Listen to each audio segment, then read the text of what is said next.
much reflecting this morning on the readings that we've had at morning prayer, which have all been about newness, God doing a new thing among us. And I know that those of us involved in interim ministry will be acutely conscious of God doing a new thing among us in our parishes and in our communities. So that is the spirit in which we gather today. I did want to just start by sharing with you the purpose of today. We're really dwelling on the question of what have we learned from our experience of interim ministry over the past 5 years? What are the priorities as we move ahead over the next 5 years or whatever period ahead? And the real aim of this meeting has been to gather all of those involved in IM, whether as interim ministers themselves or as those working with interim ministers and appointing them or supporting them in other ways, to reflect on our own experience of interim ministry and to propose a way forward. It's really about collaborating, as all ministry, interim ministry and ministry, I would argue, is. Sharing and listening and reflecting and contributing to this way forward.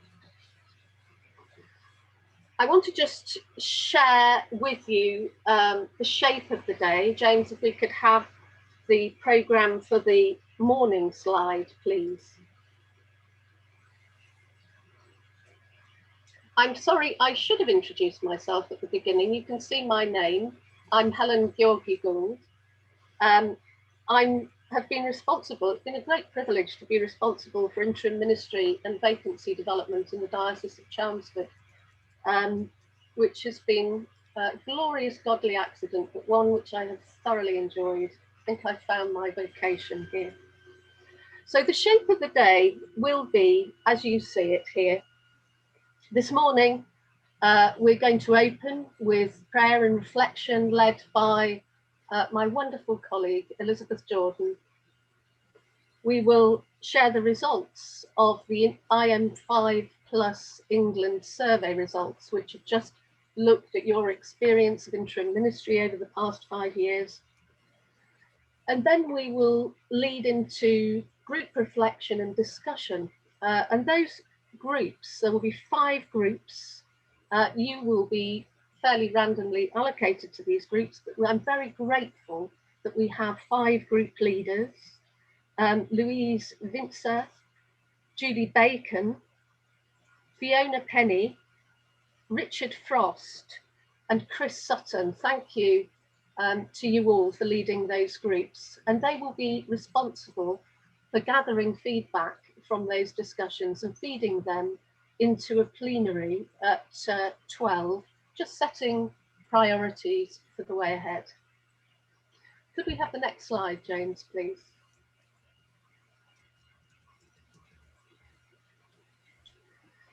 So after our lunch break, we will be listening to our colleagues from the Interim Ministry Network in the USA. It's a real delight to be welcoming our colleagues to join us. Of course, they have to join us a little bit later because of the time difference.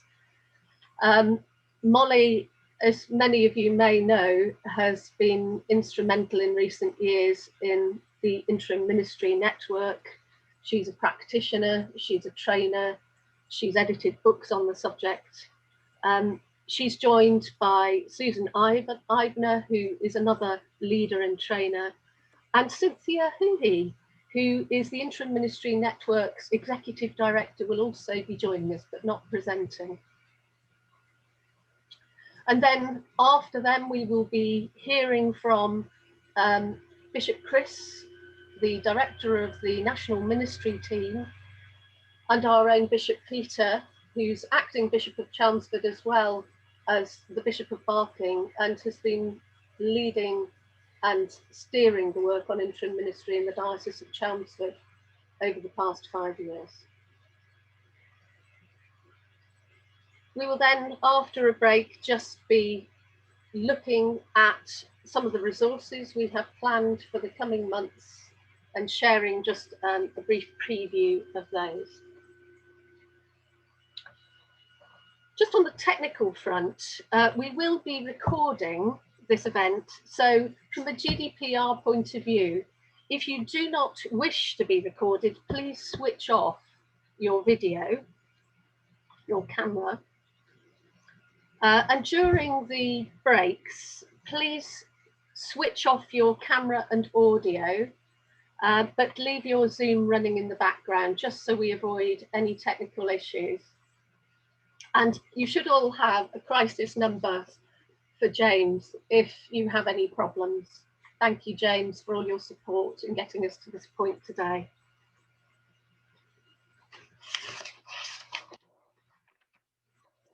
So now I'm going to hand over to Elizabeth Jordan for our biblical reflection this morning. Thank you, Elizabeth.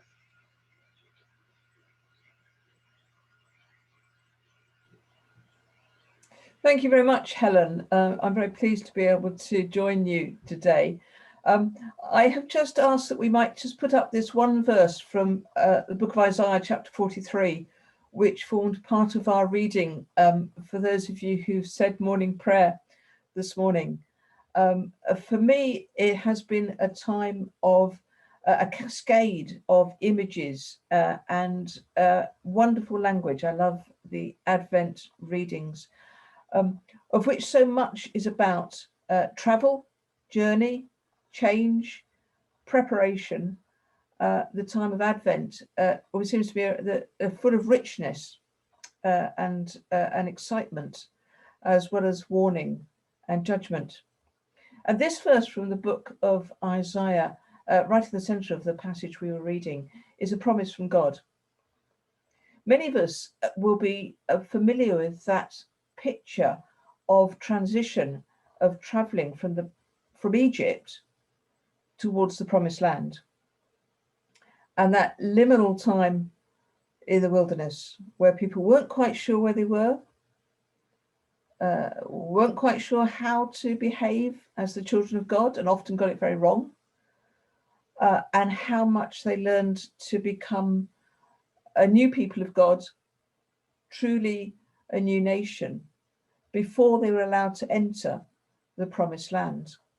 And so we have perhaps in that mind, in our minds, that picture of the journey from Egypt across the wilderness towards the promised land as a kind of picture of interim ministry, as a kind of image of what we might be trying to do with our churches and congregations, knowing that we're not the ones who lead. We are the ones who accompany the people of God, and it's God who leads. And so that verse that was there, that it's I, God, who makes a way in the sea, a path in the mighty waters, a way in the wilderness, rivers in the desert. It's God who provides the resources that people need. It might be our responsibility sometimes to help people see them, to find them, help people to recognize them when they're there in front of our faces. Sometimes to cheer people who feel deeply discouraged. Sometimes to offer that kick up the backside to those who feel quite complacent. Comforting the afflicted and afflicting the comfortable, it's been said. So what I'd like to invite you to do, if this is possible, as we come to a time of praying and setting our day in the context of our local contexts, is to use the chat button at the bottom of your screens to pop up some of the places that you're responsible for. The local church, perhaps, if you are an interim minister, the congregation, the community, the folk that you are working with in transition. Could you do that so that we have a shared kind of record of our contexts and we can bring them to God in prayer? If you go to the chat bottom at the bottom of your page and just pop up the name of your local church, the one you're working with, the community you're working with, if that's the case. Could be a parish, could be a diocese, could be whatever, the place that you're in transition with.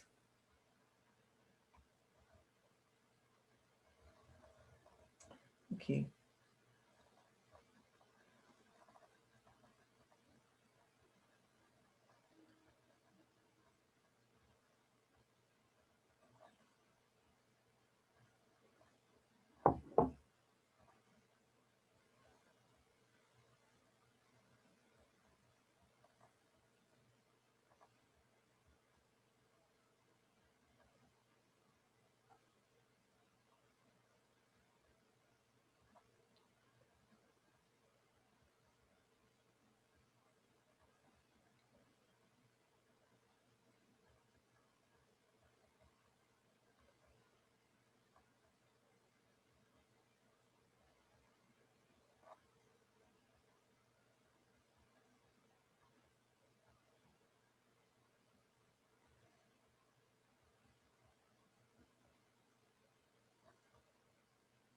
Thank you.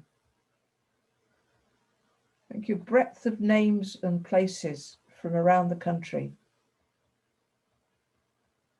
And as we have those places before us, let's pray.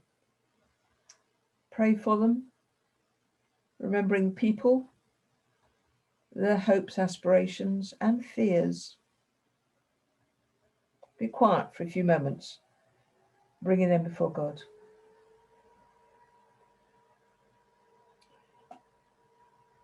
The night has passed and the day lies open before us. Let us pray with one heart and mind.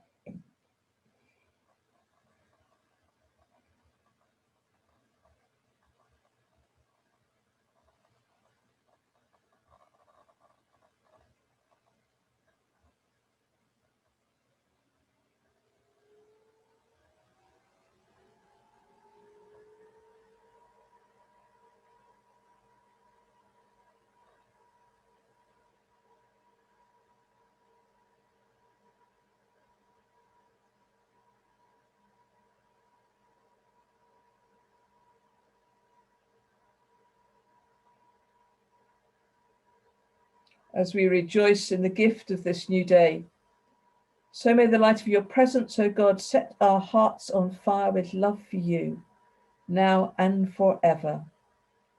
Amen. We commit ourselves to you this day, Lord. We also ask that all that we hear, see, say, and think might be in the services of the places where you have placed us, might equip us to do your work, and might enable us to bring your people closer to you, not for our own sakes, not for our comfort, nor for our sense of success, but in your name and to your glory. Lord, we pray. Amen.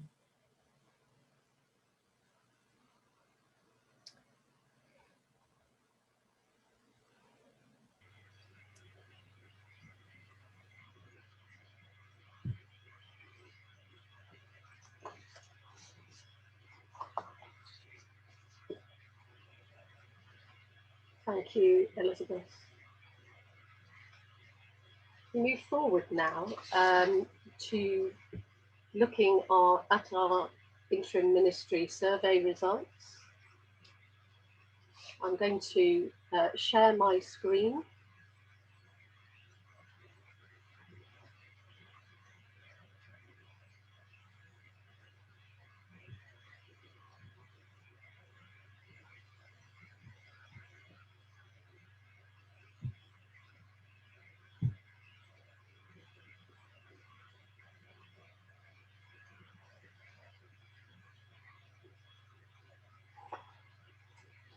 And there you get a little sneak preview of something I will share with you and explain a little bit more later. So just to give you the context for the Interim Ministry survey, in 2015, legislative changes, of course, enabled the appointment of interim ministers. And a number of us came into post just after that legislation passed. So the first 5 years have really been a journey exploring really how we do interim ministry in this context. It isn't a case of one size fits all, as you will know in your own experiences, and we've really had to work through how the legislation and the guidance has worked in our own dioceses and communities. So this is really an opportunity to gather our reflections on that experience over the past 5 years. The survey was conducted by SurveyMonkey between July and November. We had 43 completed responses in the end. 18 of the overwhelming majority, 89%, almost 90%, were interim ministers, and a smaller number, 16%, were those that worked with interim ministers, either as directors of ministry, archdeacons, or those who support interim ministers, such as those who act as mentors or coaches. The majority of that group had had 1 or 2 appointments, with a smaller number again having sort of between 3 to 5 appointments, and it's still quite rare to see people who have done between 6 and 10 appointments or been involved in 6 or 10 appointments or more than that, usually just 1 or 2 people. But what's interesting is this gives us an estimated baseline of between 82 and 137 appointments. And of course, this isn't the complete number of interim ministry appointments that we've had in England over the past 5 years, I'm sure, but it just gives us an idea of how much interim ministry has been going on out there.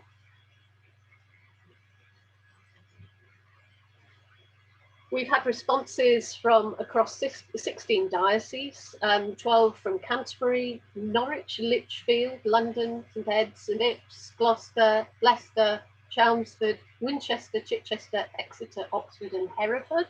You can all cheer if you're from there. And 4 from York, Liverpool, Leeds, Sheffield and Durham. And I have to say, Norwich came top score with 7 responses. And I was very pleased to have a conversation with our Director of Ministry to follow to find out how it has evolved, that they have got so many interims there. So it's a very interesting journey they're on, and I hope we can hear more in time. And of course, Liverpool and Leeds have been great partners in the process of interim ministry over the past 5 years. So that, I think, is inevitable that they would be on the list. Well, how did interim ministry rate?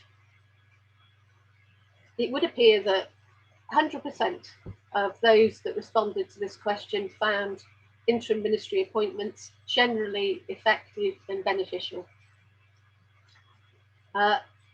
Almost all said interim ministry appointments had not been generally ineffective and disappointing, which was gratifying to know, although there were a small number of people who had literally 1.5 people it worked out had found them generally ineffective and disappointing. And for particular reasons, I would read between the lines for their own experience. So when looking at all the responses from those that responded, they did seem to be patterns emerging, which I have sort of put into these broad categories. They found the benefits of interim ministry to be about that whole process of bringing stability, support and reassurance, somebody being there during a challenging time when a parish is going through transition. Secondly, dealing with difficult situations and enabling that important process of healing and forgiveness and moving on, being able to let go of a difficult past. Offering energy and clarity and vision and new direction. Helping people find spiritual renewal and growth. I would have thought there would have been more there. There were a few responses, but certainly that was part of it. But I think one of the biggest responses was on this fifth benefit, creating momentum, and a phrase that popped up quite regularly, a mandate for change.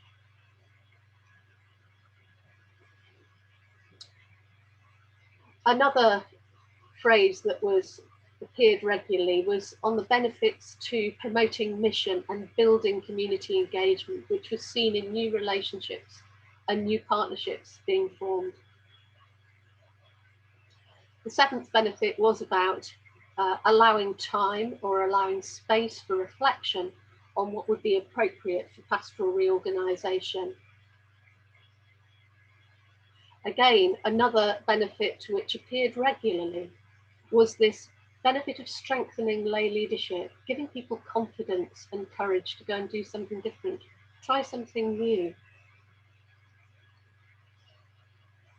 The ninth benefit was improving stewardship and sustainability, helping people really work out what the systems should be for the future and how they might become sustainable. In one case, interim ministry benefit addressed building issues, but I know that that is an issue I've seen it addressed elsewhere. It enabled this process of reconnecting with the diocese and with senior staff, especially if there have been troubled waters and there has been conflict and breakdown. That was a really important way forward. It enabled a long-term appointment. In a number of cases, there were parishes that had been able to go on and appoint long-term incumbents, having been in a long period in vacancy. A number of people, I'm assuming from those working with interim ministers, found that the interim ministry benefited the diocese in strategic planning and helping them see the way ahead for a parish. And last but not least, this isn't to be sniffed at. Many interims talked about how it benefited them as a leader. It helped strengthen their experience as priests, as leaders.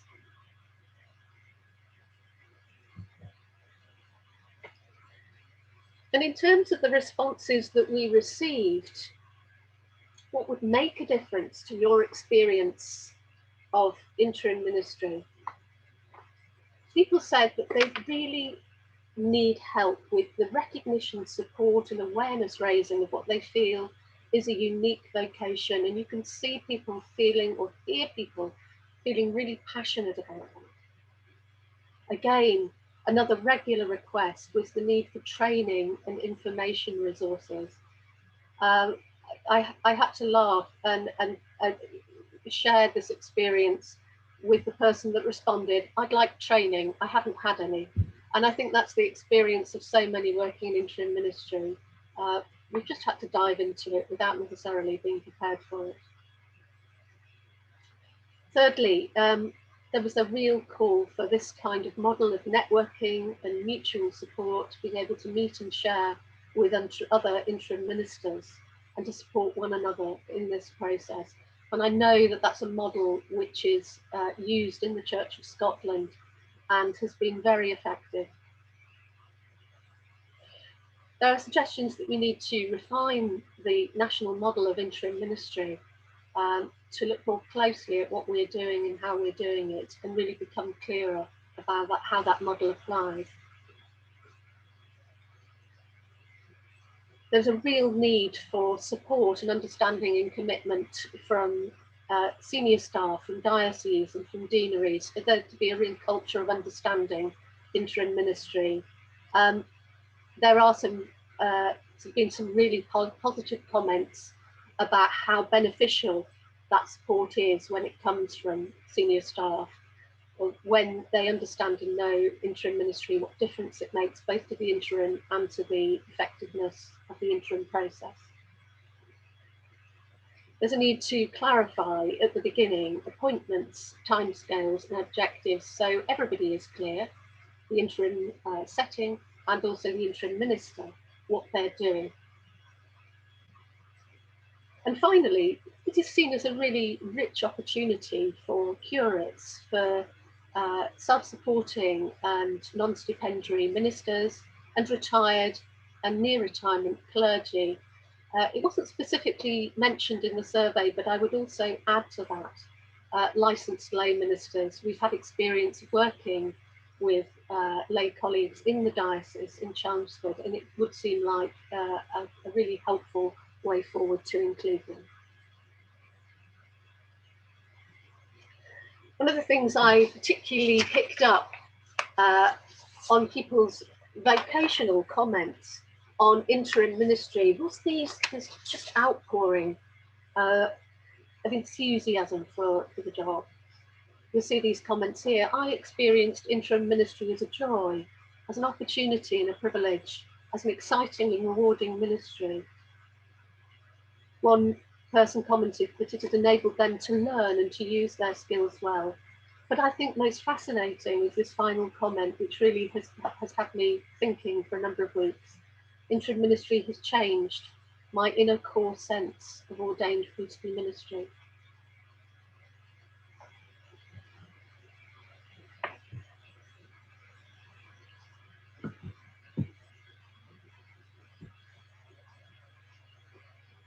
In terms of interim ministry vocation and skills, I picked up the following comments, which seem fairly key. After 20 years of parish ministry, I was glad to find a way of drawing upon the wisdom and experience I had acquired, which offered interest, challenge and variety. This is a fantastic role for someone like me who enjoys change, encouraging lay leadership and refining systems. It feels good to put a church back on its feet in a short time, raising heads and helping people feel that the future looks better. Interim ministry makes me feel like I can do some good in many places over and over again, building relationships quickly and edifying the church membership to be much more Corpus Christi in their mission, discipleship and pastoral ministry. I love that. I think we need a theological reflection from whoever wrote that. In terms of the significance of interim ministry for the Church of England, somebody said this: I feel passionately that interim ministry is an essential part of the Church of England's toolkit. Another interesting comment: to what extent are the skills of an interim minister increasingly needed for any meaningful ministry in the Church of England? Interim ministry helps the Church look at clergy roles differently too, as supportive, enabling and resourcing. Rather than the person who does everything for them, it empowers the Church. So having looked at those positives, I do have to share a few revealing comments. I really hear from this person, wow, it would have really helped to have known about and had experience of the concept of interim ministry before I started. I just thought it was a label. I didn't know it was a thing. I really hope you're among us today. And I think that kind of highlights the degree to which we need those that are putting interim ministers in business to really understand and prepare interim ministers well, to connect them to the resources, to the training and the support that they need to do the job really well. And again, this comment, somebody wanted some training. I haven't had any. But also the sadder comments, there weren't very many of them, but I feel abandoned and ignored. I've only once in 4 years been asked how things are going by anyone from on high. So those are sobering, but there weren't many of those comments. And I have to say there were very, very positive comments about senior staff and the importance of having that support and buy-in from at all levels in the diocese, from the parish through to the deanery, area dean, archdeacon, bishop, everybody behind this whole process of transformation. Here we have some examples of that. I have a diocesan bishop and an archdeacon who actually understand the difference between stopgap and interim. My experience has been very positive, largely because of the archdeacon, area and diocesan bishops are committed to interim ministry.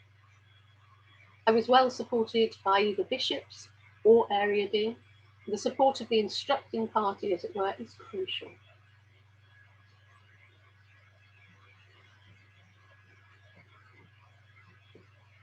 So I would just say that perhaps interim ministry is a ministry of the moment. We all know that our diocese are going through challenging times, that these are times of transformation when we're having to look again at the configuration of parishes, of ministry. And I think if ever interim ministry was needed, it is during these times of great anxiety, of great challenge. And we need interim ministers at this moment to help us through. Right, I'd just like to end on that note for now and offer an opportunity for any comments and questions on that material, which we can manage by group chat. And also, yes, I think we'll do it by group chat at the moment. I just want to get my group chat up.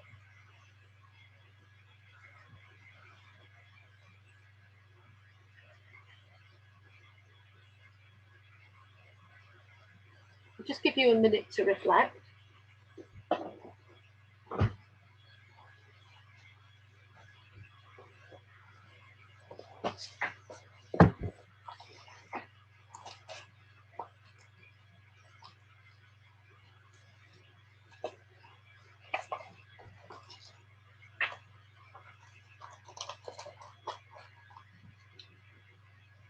The other facility for asking questions is also if you wish to put your blue hand up, which is on your participants list. It can be next to your name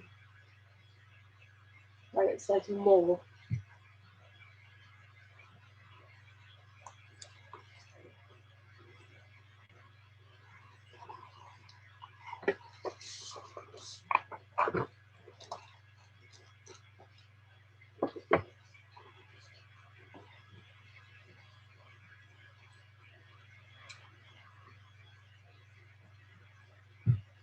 Okay, we're hearing from Jill Lovell. Thank you, Jill. Hello, thanks, Helen. That was really interesting, and I've made some note. I'm from Oxford Diocese, and I work as a parish development advisor across the Buckingham Archdeaconry.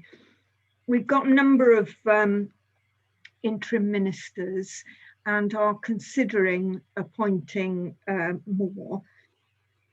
But as a result of that, I've made myself quite a few notes about what I think we need to sharpen up on in terms of support, training, and particularly handover. At the moment,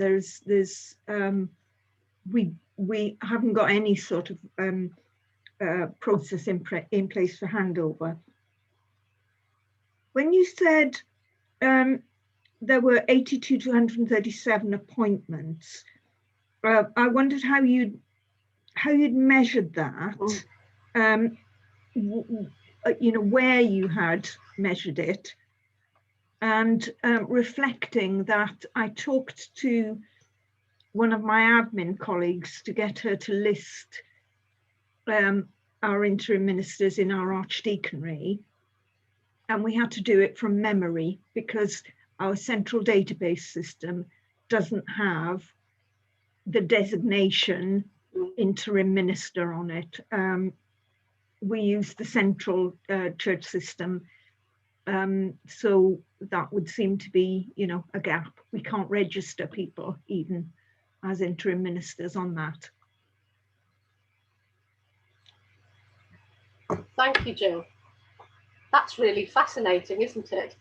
I think it's one of those situations that you wouldn't note unless you were dealing with the systems. And I think if we can hold on to that point and make sure that we capture it and share it later, a very simple change in database structure might allow us to record who is an interim ministry appointment and who isn't. So thank you very much for that point. Onto your question about how we got the number of appointments, it was a very simple process of, we had 31 people who'd been involved in 1 to 2 appointments, which gives us a lower range and an upper range. We had 5 who were involved with 3 to 5 appointments, again, which gives us a lower and upper range, and 2 that were involved in 6 to 10 appointments, and 2 involved in more than 10 appointments, which for the sake of argument, I put at 15. So I've taken the cumulative lower and upper ranges of both of those added up to give us that range of 82 to 137. Not particularly scientific, but it just does, it was interesting in giving us some kind of baseline from this sample. But as I say, it won't be all. Jill, we may not have had, I don't know, because it was a blind survey, so to speak. And I don't know where people were from, unless they specifically mentioned it. Not everybody said which diocese they were in, for obvious reasons, if they were concerned that they were saying something a little sensitive. So I hope that answers your question on those points. I have some questions coming through from chat. Thank you. Let me just catch up with those.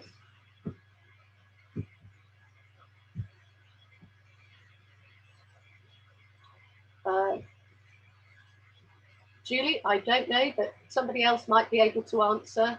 How many are in the Northern Province? Is it about 16?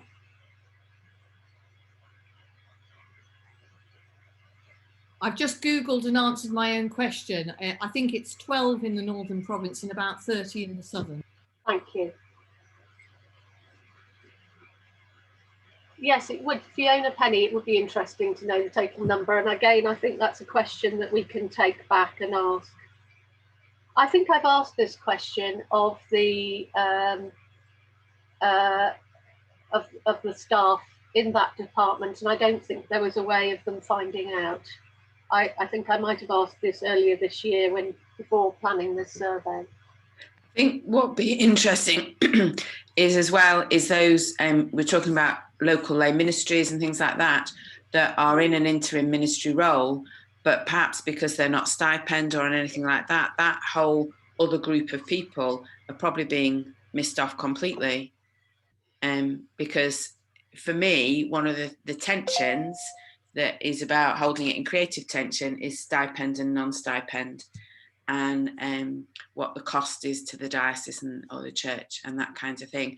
And whether, I think on the whole, locum fill-in priest and intentional interim is sometimes seen as 2 separate things. So going back 5 years, where we started was actually a change in HR rules, really, that said you can appoint short-term contracts into these posts. So it's a tool that's come out of an HR process that is speaking into ministry. Yeah, thank you, Fiona. The thought that I followed on with from yours was that I wonder to what degree we'd feel empowered to go back and ask our own diocese, could you give me a figure, or could we put together some figures from local memory, from archdeacons and so forth, so we can put together our own list of who's been where, while it's still in living memory, shall we say, before we lose staff to other places if they haven't already gone. And then we might have our own baseline. It would be very interesting to just share that nationally. Steve's on this today, Steve Pearce from Liverpool Diocese, and he did do that for us when we were setting up the interim ministry. So I do from our HR department do have that list. Oh, but great. again, it was a bit woolly because were they truly intentional interims or were they locums? And it's whether that was where they started out or whether the outcome from their post was interesting. Thank you, Fiona. I have a question here from Stephen Sinner, which is probably one that we won't be able to fully answer, but I will raise it anyway. My experience is that we need very able and if possible, experienced ministers to take on very challenging roles. Is it a position for curacies? I think that's a really good question. In defence of kind of those who are curates or recently out of curacies, I would have to say that I took on an interim post just past my curacy, not necessarily with ministry experience, but with certainly experience of managing in the voluntary sector and dealing with change management. So I think those that have got life skills in change management are really well equipped to move into this area of ministry. So I wouldn't necessarily rule it out. It just depends on the individual. And also, as so many of the people have attested in this survey, there's a real passion, there's a real calling for interim ministry. And if somebody has got that real sense of passion and call for interim ministry, we have to hear that. It's a tough call, but so stimulating and rewarding if you do go down that path. Can I follow that up a little bit? Is my question, or yeah? I mean, my experience has been that it is very challenging, and it's so important to have the right person in the position where there are so many challenges. In my case, it's West Devon, in a highly rural, very traditional kind of an area. And if I hadn't had a lot of experience in handling issues in these churches, I think I'd have already begun to mess things up, make things worse, not better. It's all about pointing the right person, isn't it? I understand that, obviously. Yeah. Which, really sheds light, Stephen, doesn't it, on the importance of the appointment process. Class ministry. It shouldn't be seen as a second-class ministry in any way. No. I suppose that's one of the points. You need good quality people in these posts. Yeah, exactly. And I think you'll see a response from Sue Iskander there as well. I'm not keeping up with these very quickly. I think we have a few responses on chats to that. Thank you very much for the discussion that's going on. Can I just ask if there's anybody else who would like to respond to any of the points that have just been raised? I can't see any blue hands up.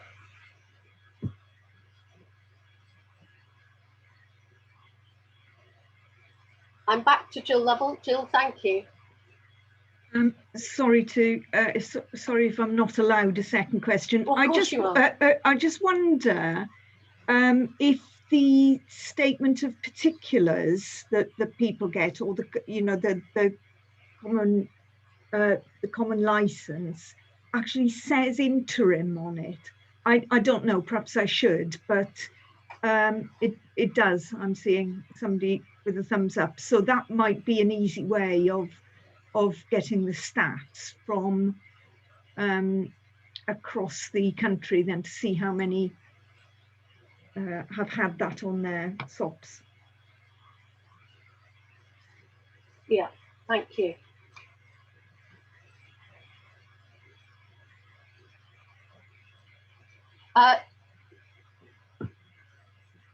Does anybody want to say, Elizabeth, do you want to come in here on the point that you've raised about sometimes the limits of experience in fresh thinking? I don't know if you want to open that up a little bit. I noticed you've had a few points in response to that. I think it's very interesting how different interim ministry is from long-term ministry. And I fully take Stephen's point about the wisdom and the maturity that's required, because there's a heck of a lot of pain, the bereavement often around. But having done some research amongst interim ministers, seeing how differently people are being asked to operate in 18 months, 2-year appointments, something like that. And people who have settled into a pattern of doing the way of doing things, spending a year before you change anything, that or operating in a kind of way that attracts ministerial activity to yourself rather than focusing on equipping others. That sort of thing. Long years in ministry might be a disadvantage. So it was just balancing. It was just a question about how different interim ministry is from the normal longer term appointment.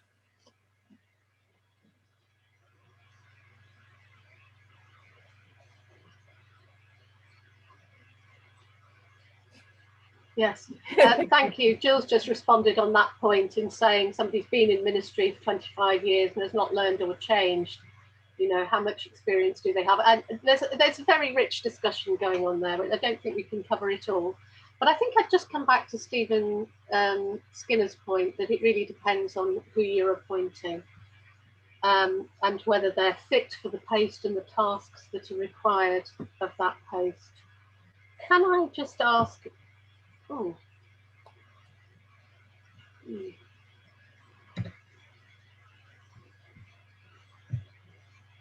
sorry about that, a technical moment. Can I just ask if we haven't got any more blue hands or questions coming up at the moment, or any different questions coming up at the moment? Does anybody wish to make any more points before we move on, please? Thank you, Philip. Over to you. Thank you. Yeah, really helpful sense of solidarity and support, and really grateful for this network.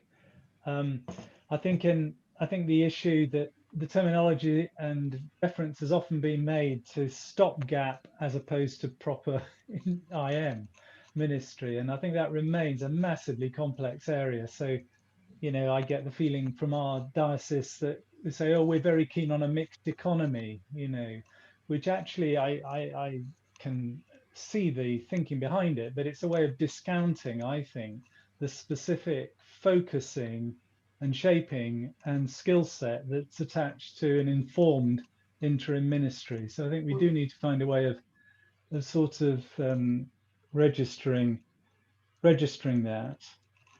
I think just another point I would make is how the whole sort of lockdown experience has underlined capacity of working from home. And there is something about IM ministry that has a bit more of that sort of mindset, almost a slight detachment from an incarnational model, which has often been that of conventional parish ministry. Thank you, Philip.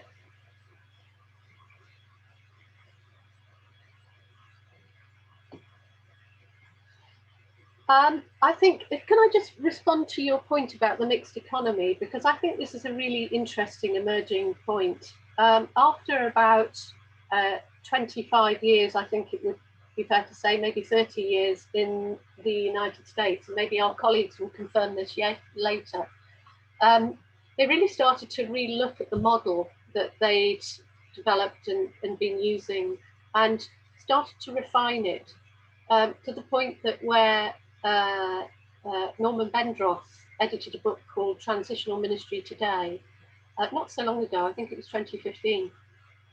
He was really beginning to look at how that mixed economy might work. And you certainly see that beginning to pan out in dioceses, so far as I've seen in my experience and just anecdotally from elsewhere. There really are a sort of a range and variety of appointments. And to a certain extent, in transitional times, we have to be quite pragmatic as well. So I think you'll see more of that kind of mixed economy model emerging in the documentation that we will be sharing and consulting on in the next week or so until the end of January. So it would be really interesting to have your reflections on that once we've shared it.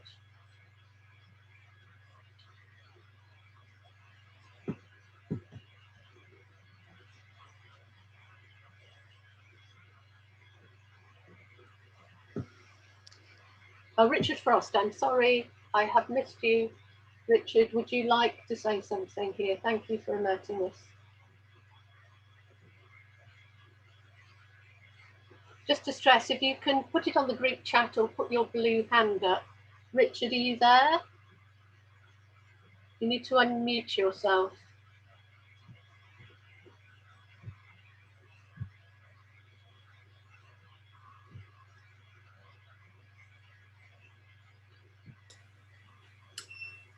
Alison, did you want to go ahead? Okay, thank you. Yes, lovely to be with you this morning. I'm very much a kind of external observer at this, in the sense that I don't have interim ministry experience, but I'm just fascinated by what's going on, and I think it's hugely relevant to what's happening in the Diocese of Worcester. And I've heard the phrase many times already this morning, so different. The skills needed are so different, the experiences so different, and I wonder, has that been articulated anywhere, looked at formally, as to kind of try and understand what that difference really is? Okay, thank you.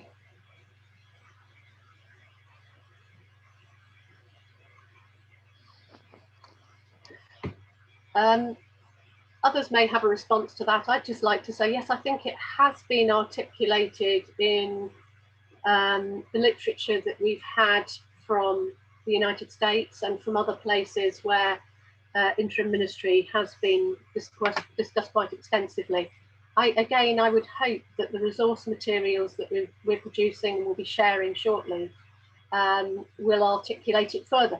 And it's really important, Alison, I think, that we're articulating it in our own context in the Church of England.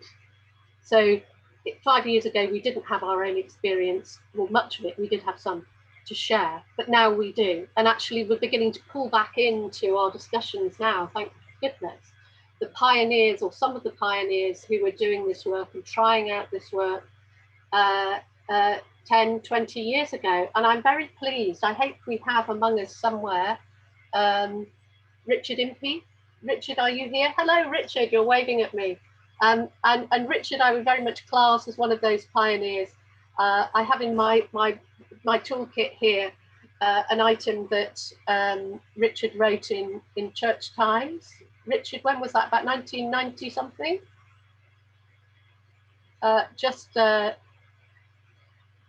Richard, just unmute yourself. James, can you unmute him? There, am I unmuted now? You are unmuted now, fire away. It was about 2002. I was an interim minister from the autumn of 2000 until early 2002. I forget exactly when I wrote the article for the Church Times, but I was very surprised when I Googled later that interim ministry, and found that my article in the Church Times was the first item that came up on Google. But I did get quite a response from that, including 1 or 2 inquiries from bishops about how they might use that in their own diocese. I better not say any more in detail, because they also gave me detail of the problems that they wanted solved, which weren't necessarily easily done. But my experience really goes back to my experience in the States, where I had a sabbatical in 1988. And there I discovered, in South Carolina. Now, the United States is quite different in different states. It's not a uniform country. But in South Carolina, I got the impression that they had more clergy than they had posts. And so as soon as a vicar or a rector moved on, they put in a curate who otherwise might not have a job, or a priest between posts, on an interim basis. That the interim wasn't designed to assist the parish, but to employ people that otherwise wouldn't have a job. And they discovered by accident that this often produced quite good results for the parish itself. And that was quite an interesting way into the whole question of interim ministry. Thank you, Richard. That's really good to hear from that early experience. I'm grateful to have you with us today. It's wonderful. I just want to pull up a point which James Gilder has raised on the chat, and I think quite a few people are responding to it. I think we'll have to pull that into the broader discussions that we're about to have in groups as we go off now. I think one of our colleagues, were she here today, she very much planned to be, Natasha Woodward, would argue that that whole issue about whether or not people are able to follow this vocation into interim ministry and how we enable that without being terribly disruptive is becoming a bit of a moral issue. If it's certainly an ethical one, if interim ministry is going to be confined to those that are more secure and are able to be more mobile or can take extended periods because they have other resources, then that wouldn't be very moral and fair. So I think we're beginning to emerge into a discussion that is really going to have to be looked at more seriously as we move on. I do have to, the chat now has really hotted up, and it's wonderful to see those comments and questions coming in. Keep them going. If you were there 3 years ago at our first national conference, we had that wonderful wall of godly thinking, and really chat has become the replacement for that. So do keep your thoughts and discussions coming in. None of that will be lost. It will be captured, and I will have enormous fun wading through that afterwards and just capturing any points that we might otherwise miss. But now we have to move on to our group reflection and discussion on interim ministry. So I'm going to finish and I'm going to hand over to James, who's going to make sure you get to your groups. Thank you, and I hope your discussions go well. Your group leaders know what the task is, so I will leave you to it. And I may pop up in a group. Don't be surprised if I appear, because otherwise I will be sitting here wondering what's going on. Have fun.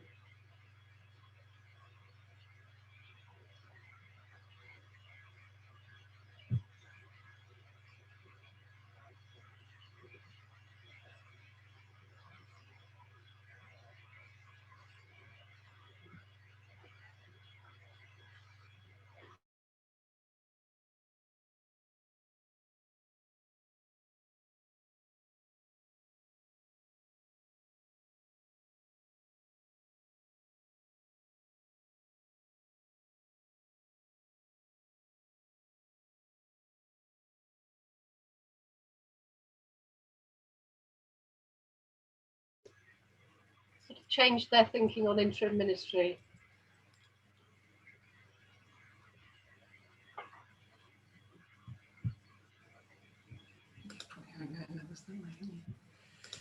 No, that's fine. My thinking has changed particularly, Helen, but I was struck by the diversity in our group of experience, length of appointment, nature of the appointment, reason for it, and so I think there are definitely both challenges around the fact that interim ministry covers such a broad scope of contexts and situations. But it's also a sign, I think, of just how rich a ministry it is and how potentially fruitful in so many different areas of church life. Thank you.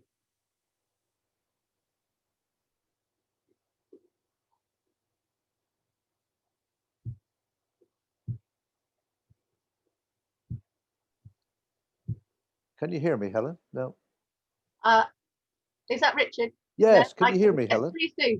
Yes, I can. Ah, lovely. Sorry, I'm a little bit late joining you. Yeah, very helpful. I've emailed James 6 or 7 thoughts that came out for the meeting. I think training was a priority. You know, and I know how much we benefited from that course at Woking. I wouldn't like to have done it without that, quite frankly. So sort of that awareness. But certain things came out. Certainly things like I think one of the things, certainly from your presentation, which was helpful, it was some real thoughts about how you presented the positives and the negatives. Okay. I would be rather interested to know what. Richard, forgive me, I'm going to have to stop you Okay. there. You are going to have an opportunity to present your Oh, okay, bless you. card. No problem. If you're ready to do that now, just hold fire. James says he's ready, so we're going to switch. Has he given my priority? I've sent it over. I think so. I think so. Okay. So, would you can like me to everybody talk? see that? Can we make that a bit bigger, James? Because it's a bit of a struggle to see it at the moment. So I can move them round, and then we'll have to zoom down on the ones a bit later on. Yeah, if you can focus on one column at a time, that would be great. Which group were you, Richard? I was group 4. Right. Okay. Well, if you're ready to begin with. Okay. How long have I got, Helen? 5 minutes or? Yeah, we're running a bit shy of the timetable now. No, I think I can just give you time to read through them, please, without a huge amount of interpretation. Just to go to right. Training consolidation. That was important. Not to really.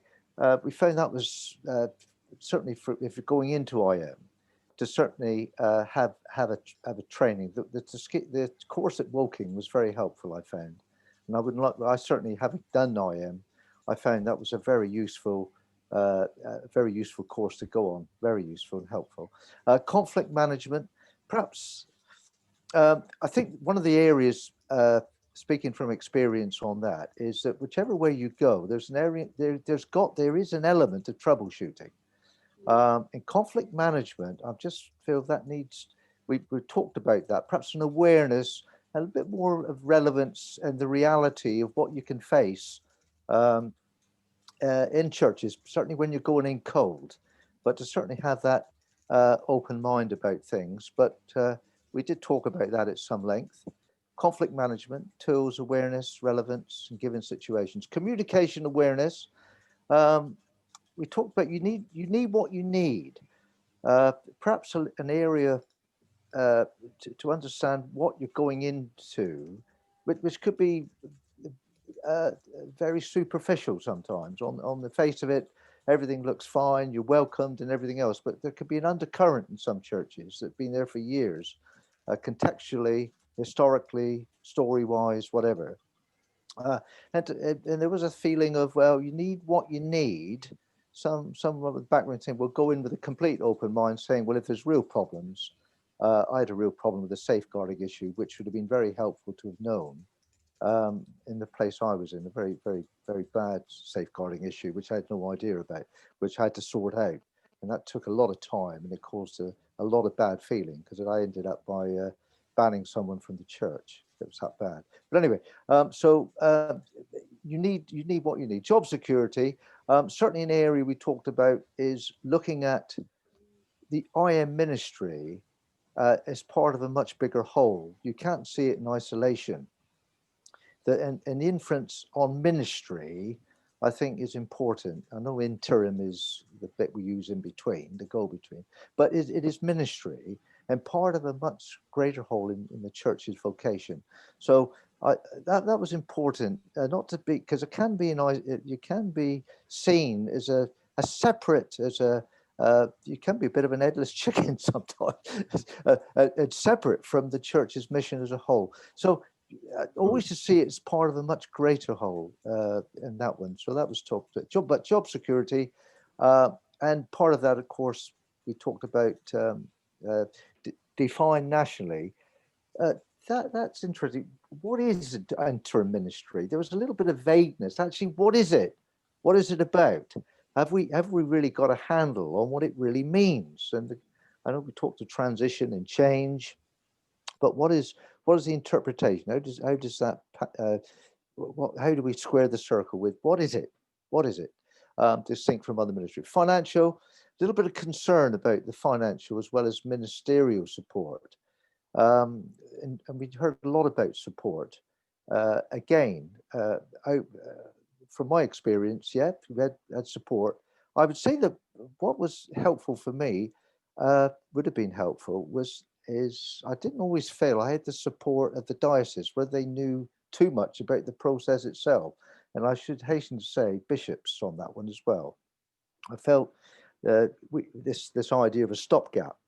It would have been good to have had a little bit more support in terms, and I did question at times if they really knew themselves what it involved. And I'm sorry to say this, I don't even think some of the bishops quite knew what it really involved practically. Continuity handover, importantly, what's the, the expenses mentioned. There's a bit of concern about job security and this idea of expenses, welfare, and you've got to be, certainly a minister's got to be, we shouldn't talk about money, but money is an essential part of ministry within IM. And certainly for those who rely on expenses, it's not a spare peg thing. It's a recognized ministry in itself, very, very important part of ministry. So, and to give that value that it deserves. So there's a bit of concern about that side of things, claiming expenses. Continuity handover, next step. What about the linking, the handover between now and the future? Have we got that really right? Certainly, from my experience, that was very poor. I'd like to have seen that much better. Having stuck a report in at the end of my 6 months ministry, I didn't even get an acknowledgement back from the bishop, sadly. And I found that a bit poor, really. So I'd say you're not a spare peg. You're not, as I said, stopgap we keep coming up with, but you do feel you're not giving the value, you're not getting the true value of what this ministry involves. So next step, practical, and the idea of course, where do you go from here? Do we meet up with the incoming incumbent? Do we have a dialogue as far as within reason with taking the process forward? So sorry, that was from group 4. Thank you. Thank you. And thank you, Richard, for coordinating that group and their group responses. Can I just ask if there are any questions of clarification, please, not on content of the group 4 cards? Is everybody feeling that they are clear, or do we have any questions? If you could signal via your blue hands if you have a question of Richard or group 4, please. James, I cannot see the blue hands, sorry. No, there's no hands up. Okay, thank you. Can we move on to our next group? Who would like to volunteer to go next? We go to group 1. Yeah, that's fine. Thank you, Fiona. I think I'm group 1. This is what I wrote. Yeah. I think we've kind of brought a lot of what Richard's group said, and it wouldn't surprise me that by the time we get to the last one, we've kind of got the post-it note.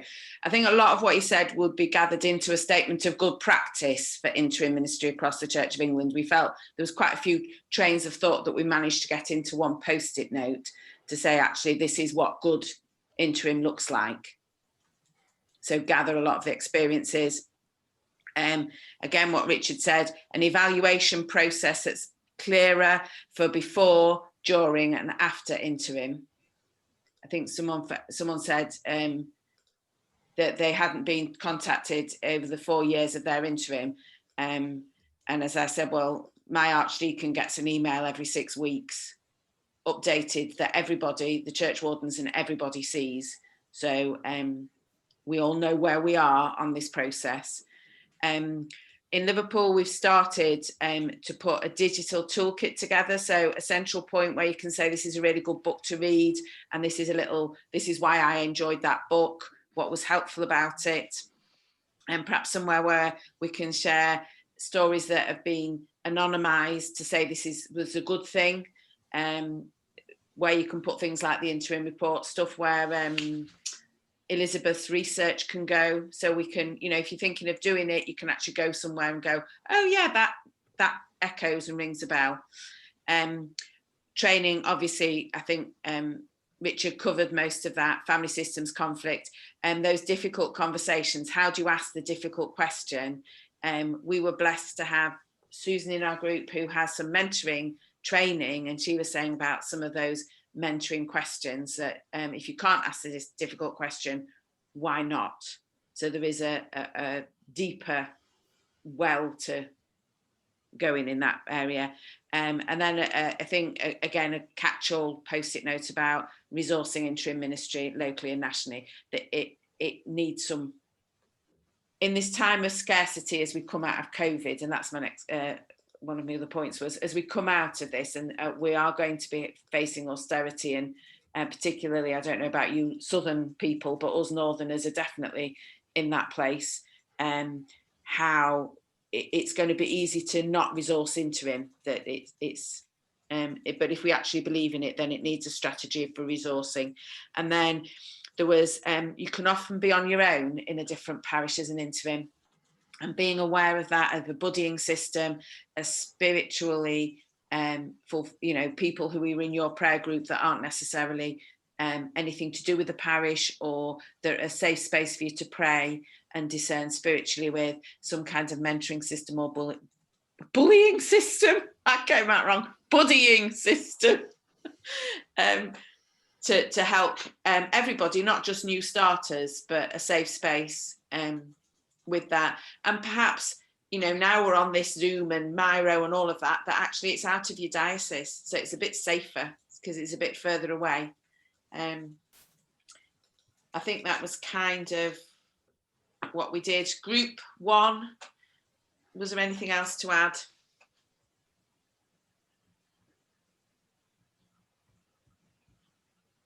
Do unmute and say yes if there was. If it's silence, then we stay. I was going to say silent. There's all silence at the moment. I can't see any hands or anything. Thank you very much, Fiona, in Group 1. In the middle of that, my computer decided to go kaput, so I'm on my other backup computer. Can we move ahead with Group 2? Are you ready to present? I'm not sure who it is.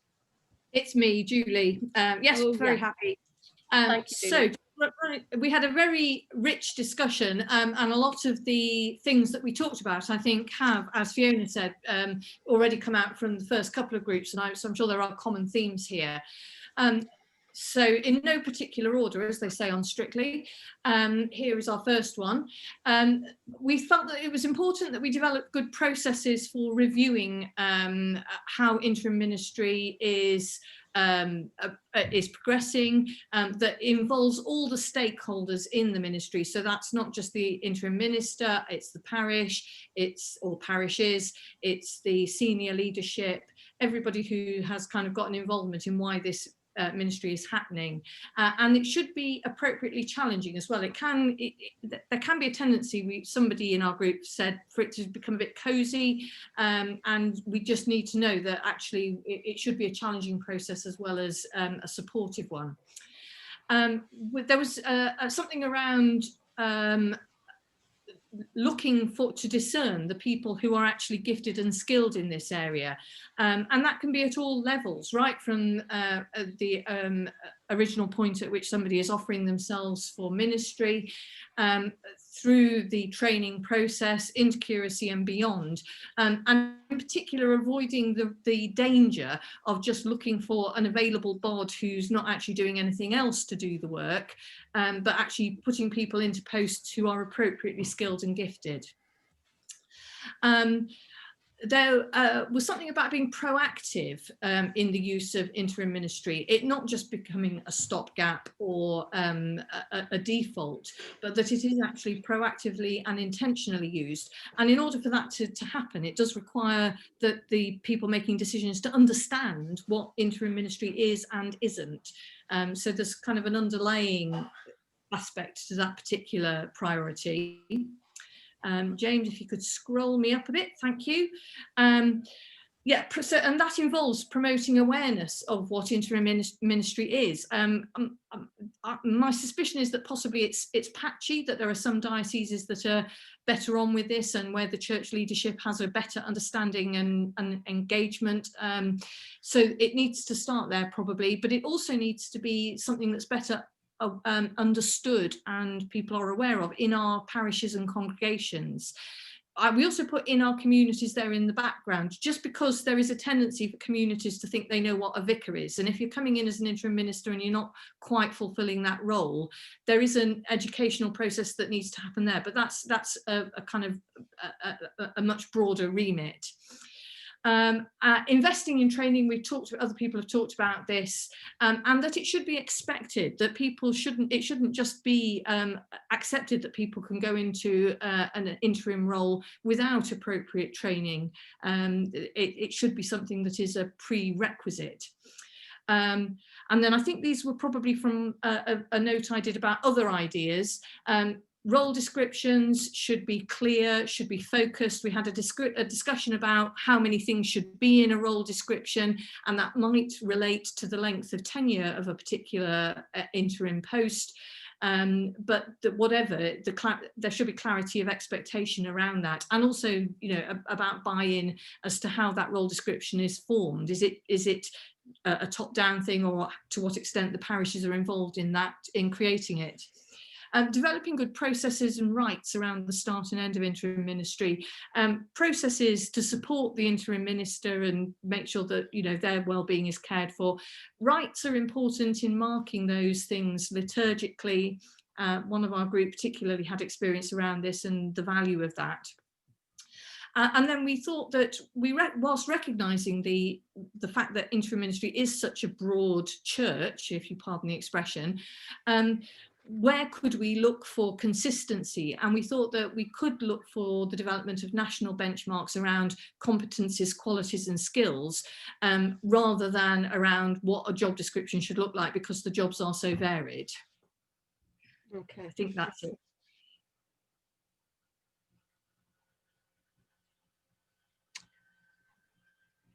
Thank you very much, Julie. Can I just throw that open to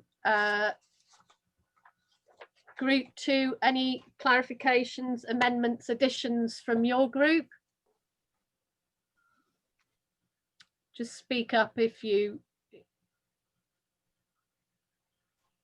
And are there any questions of clarification from any of our other plenary participants? James, I can't see the list.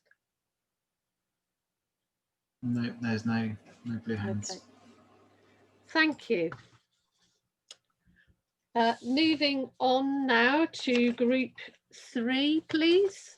Yeah, that's me. Chris, hi. I will be quick, and we'll try and focus on new points. Thank you, Alice and Kate and Jill and James, for joining in. What I personally just really enjoyed the discussion, so thank you to the others.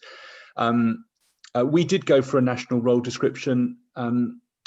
Alice mentioned that there is something for disability advisors already, so there's at least one national Church of England precedent, and we felt that the existing documentation from Archbishop's Council was a bit unwieldy and also didn't properly differentiate between interim ministry and stopgap ministry. We thought that the diocesan probably, but the diocesan support for interim ministers and, where appropriate, their families needed to be both. There needed to be more of it and of a wider scope. And in particular, there was a lot of discussion about housing, whether that's housing in the parish or longer term housing for the minister. And a particular worry, I think, given the financial constraints that dioceses are likely to be under, there was a worry that interim posts by definition would be poor job security type posts. Why would a good minister kind of go for an interim role rather than a longer term kind of post, in a more traditional post in a parish? We wanted to promote, I think, both nationally and locally, the kind of getting together. We were enjoying this experience and we'd like more of it. There were some ideas about either at a diocesan level. Kate was telling us about what goes on in Chelmsford, and we all had envy for that. But whether that's kind of one or two dioceses geographically close together, and Jill brought up the really helpful suggestion of the Sheldon hub in Devon, and whether a channel could be opened there for interim ministers So that was good. We talked about support for the minister at the end of their post, that there's perhaps a sense that these posts are a little bit contractual, and that kind of once you're done, you move on to the next thing in the eyes of, you know, archdeacons like. And this is as much about spiritual and emotional support for the interim minister, how they process theologically and emotionally what they've just kind of been through at the end of post. We felt the need to worry, to voice a worry that certain people who are looking to reduce numbers of stipendiary clergy are going to use interim posts as a tool for transition, that a parish will go from vacancy to interim minister to nothing, and that actually interim ministers will be kind of seen as part of the toolkit for reducing clergy numbers. That would be a shame, to say the least. And then we think that the role of interim ministry could be helped, and also would help our kind of the welcome that you might get in a congregation, as well as understanding across diocese and with clergy colleagues, if it was more explicitly linked to diocesan mission strategy. I mean, different words will be used in different dioceses, but most dioceses these days have some kind of strategy document, and I doubt many of them, if any of them, refer to interim ministry. Thank you, Chris.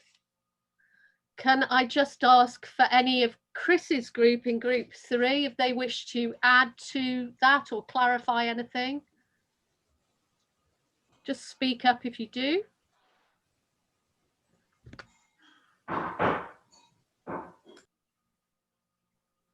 And if there's nothing further to add, thank you, group 3. Are there any questions to group 3 on any of that which they have produced? James, can you tell me if you see any blue hands? No, there's no blue hands. Fantastic. Thank you very much. And just moving last but certainly not least on to group 4, and that's Louise.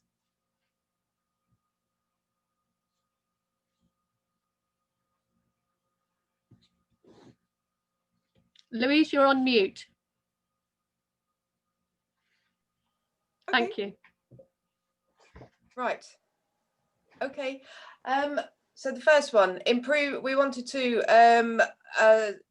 work on improving. Golly, can't see. Okay, improving dialogue and decision making with the resource providers. Okay, resource providers became our well, for the diocese. But does that make sense, that one? Okay, that transitional or interim ministry there. The fact that actually we're in anxious times, so that was important. Shared expectations between interim ministry and the minister and parishes, clearly agreed before appointment. That's not always done, even though it's recommended practice. Needs to be prioritised. Rigorous process for resource holders to respond to IM learning. There's often a gap between the experience of IMs at a parish level and a lack of agility within diocesan structures to respond to that learning. Okay, resource holders to attend to what IM reveals about vacancies in particular. That's something that that needs a focus. IMs need, this is something that other people have brought up, obviously, good supervision and outside support for IMs when they're in post because of the isolation that can be felt. And the potential, just to note the potential for the role of IM in pastoral reorganisation. We worked really hard to get these things down to our 6 words, and I think some of the subtlety may have been lost. So if there's anything from my group that I haven't clarified very well, I'd be grateful for you to input. I'm sure could have done it better. Thank you. Louise. And yeah, any great five people wish to clarify, add to?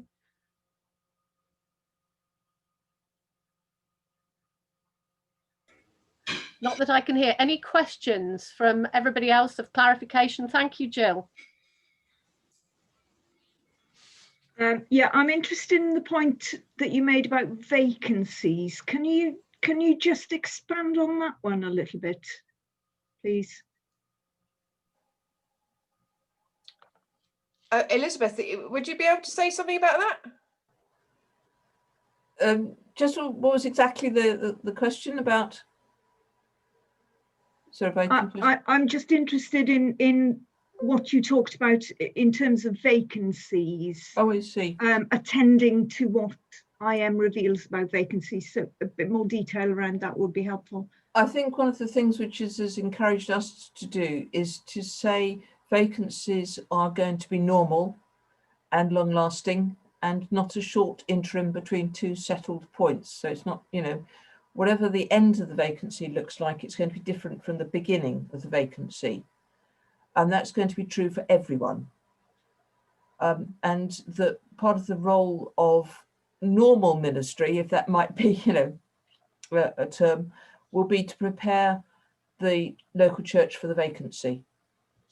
So that every minister has got some sort of role in equipping people and making the local church more self-sufficient. So in that way, some of the kind of tasks which interim ministers have been carrying out has helped us to see what everyone needs to be doing. Yeah. Thank you. Thank you. Thank you very much. We do need to finish. Oh, sorry, Stephen. I'm sorry we're running out of time. I'm just going to take this final question from Stephen and then just explain how we will handle what we're going to do with this information as a proposal. Stephen, over to you. Thank you. It's just a quick comment on the supervision. I think that is very, very important. I have a very good supervisor I meet every month. But we have such a good relationship, it's actually become very difficult for him to challenge me. And also the question of actually how much does he understand interim ministry? Feels like we're on a learning journey together. And maybe so supervision has also got to be, they've got to have some training in understanding interim ministry too. Thank you. What I'd like to propose, because time doesn't allow us to go through this material and draw together the threads in the way that we'd like to, I would like to, on the hoof, so to speak, just to propose to our group leaders today, because you have been facilitators of your own group processes, would you be willing to sit with me at a time to be arranged, just to go through these outputs from your groups and just to really work out and clarify a set of priorities? So firstly, can I just understand whether Louise, Chris, Fiona, Julie, and who am I missing? Richard would be willing to do that? Could you just raise your absolutely, Helen, be pleased to. Yeah. Thank you. Because that allows us to retain your group's understanding of what they intended as we take it forward to a set of priorities. I think you've done fabulous work, and if there are any additional points that over the coming days that you wish to contribute, I wish I'd said this, do not hold back. Please stick it on an email to me and we will find a way, the six of us, to join the dots between all the points you raised. Nothing will be lost, as we are reassured. Thank you, James. Thank you for working so hard to get all that material up before us. I would just like to invite you to pause for a moment as we prepare for our lunch break. We will be back in slightly under 45 minutes, 40 minutes. Please switch off your audio and camera when you go for lunch. And may I just invite somebody randomly if they'd like to pray the grace for us, please.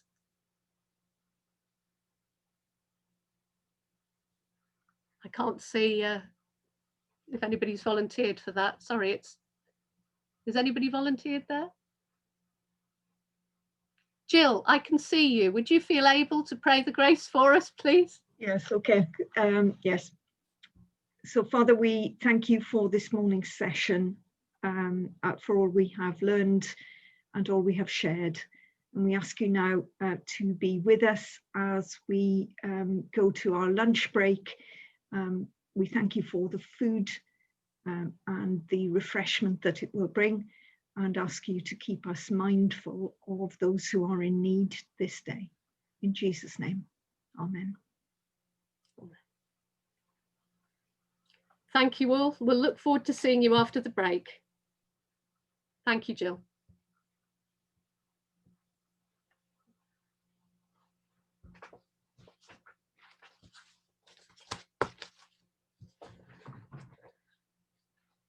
Kick off.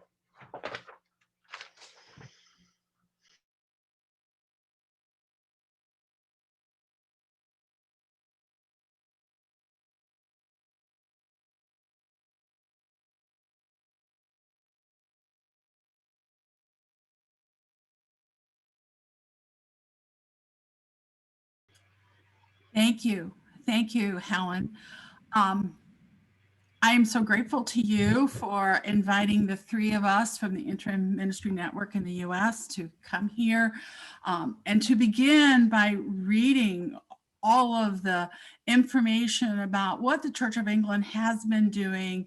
The executive summary was really helpful, and to hear what you all have had to say today, I'm really impressed. So much has happened since I was over there in 2017.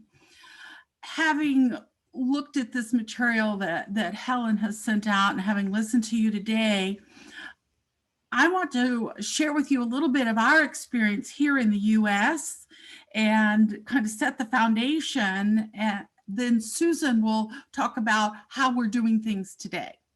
So just a tiny little bit of history. Interim ministry, as a formally designated specialized ministry, has been around since at least 1975, when Episcopal priest Lauren Mead and some others at the Alban Institute set up something called interim ministry as part of Alban Institute, but quickly interim ministry, as I am in the Interim Ministry Network, became its own body, its own entity with its own leadership and training. In the intervening years, much has changed, but the core commitment to strengthening spiritual and organizational health of faith communities by equipping and supporting leaders, particularly those who lead during times of transition, this has remained for us.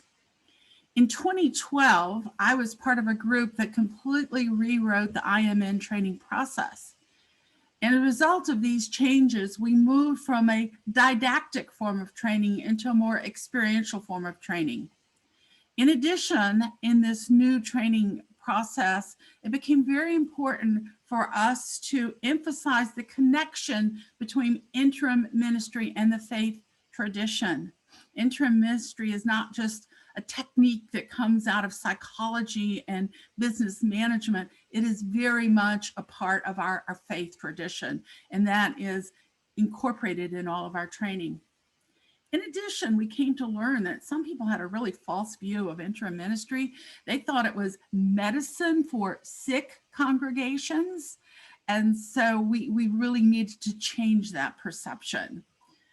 Our training continues to evolve to meet the needs of our changing world, but we have these foundational principles that I want to share with you.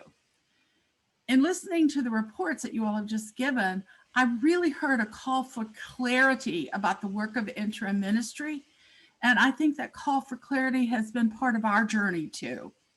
We found two elements helped us begin to achieve clarity. First of all, to understand and communicate to others the nature of change and transition. And second of all, to be really clear about what interim ministry is and does, and to communicate that with others.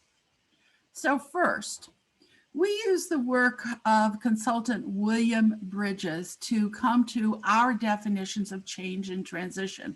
We're really clear, there are all kinds of definitions, but what we use are the work that comes from Bridges.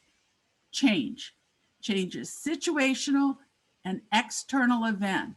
Something happens. For example, I go to New York City. That's a change. I was in Nashville, Tennessee, where I live right now. I go to New York City. That's a change. Transition, on the other hand, is a process, a psychological process that people go through as they internalize and come to terms with the new situation that the change brings about. When I go to New York City, I'm not sleeping in my own bed. I'm not eating food that comes out of my kitchen, and I'm in a different time zone. What do those changes mean to me? They may mean that I get up a little earlier in the morning. It may mean that I'm not eating my regular diet, and those impact how I live. So transition is a time of learning what it likes to be in the new space. Here's what's important. The greater the change, the greater the transition. So life is full of change and transitions. Life in a congregation is full of change and transition. But when a big change comes, for example, when the senior pastor leaves, there's a big transition. This important principle helps us to understand why congregations may struggle when the pastor leaves. There's nothing wrong with the people, nothing wrong with this congregation. They're not sick. They are simply in a new environment. Here then comes the role of the interim minister. The interim minister's work is to help that congregation, to support them as they learn to negotiate this period of transition. We have defined interim ministry as involving 3 T's: task, training, and time.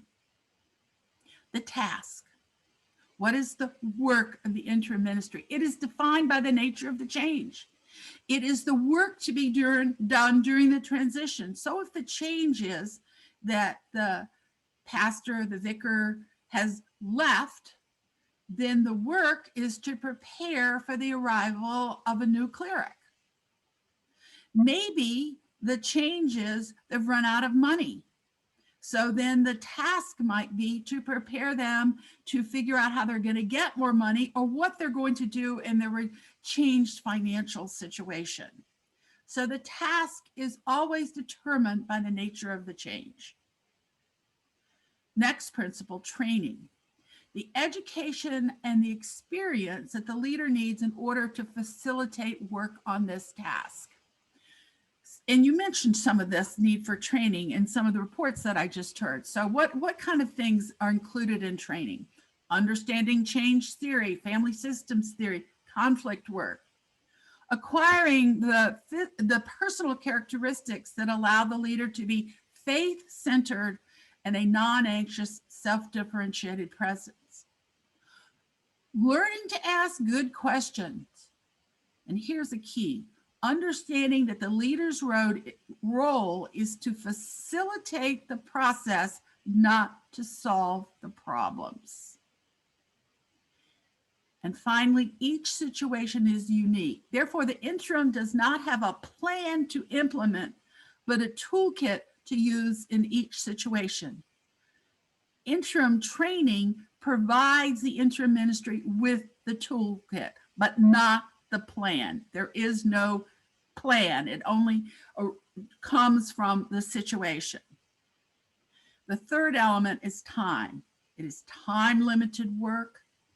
The time could be adjusted, but it's always set up at the beginning. So when the interim pastor is going to go into a congregation, one of the things that is determined is how long will it take to work on this task? A year, 2 years, 18 months? And this is determined by, in our situation, the congregation, the judicatory, that is the bishop, the diocese, and the interim working together. So when the period of interim ministry starts, the time is determined. Now, Helen, as I told you, sent me copies of the guidance on interim posts, the supplementary advice issued by the Archbishop's Council. I believe these 3 T's, task, training, and time, are embedded in the documents you sent me, Helen. You don't name them as I have, but I believe that we are in agreement about the importance of these core principles. It has been our experience in the US, and it seems to me also your experience in England, that interim ministry provides leadership to help a congregation take advantage of the opportunities offered in a time of transition. So now let me turn it over to Susan.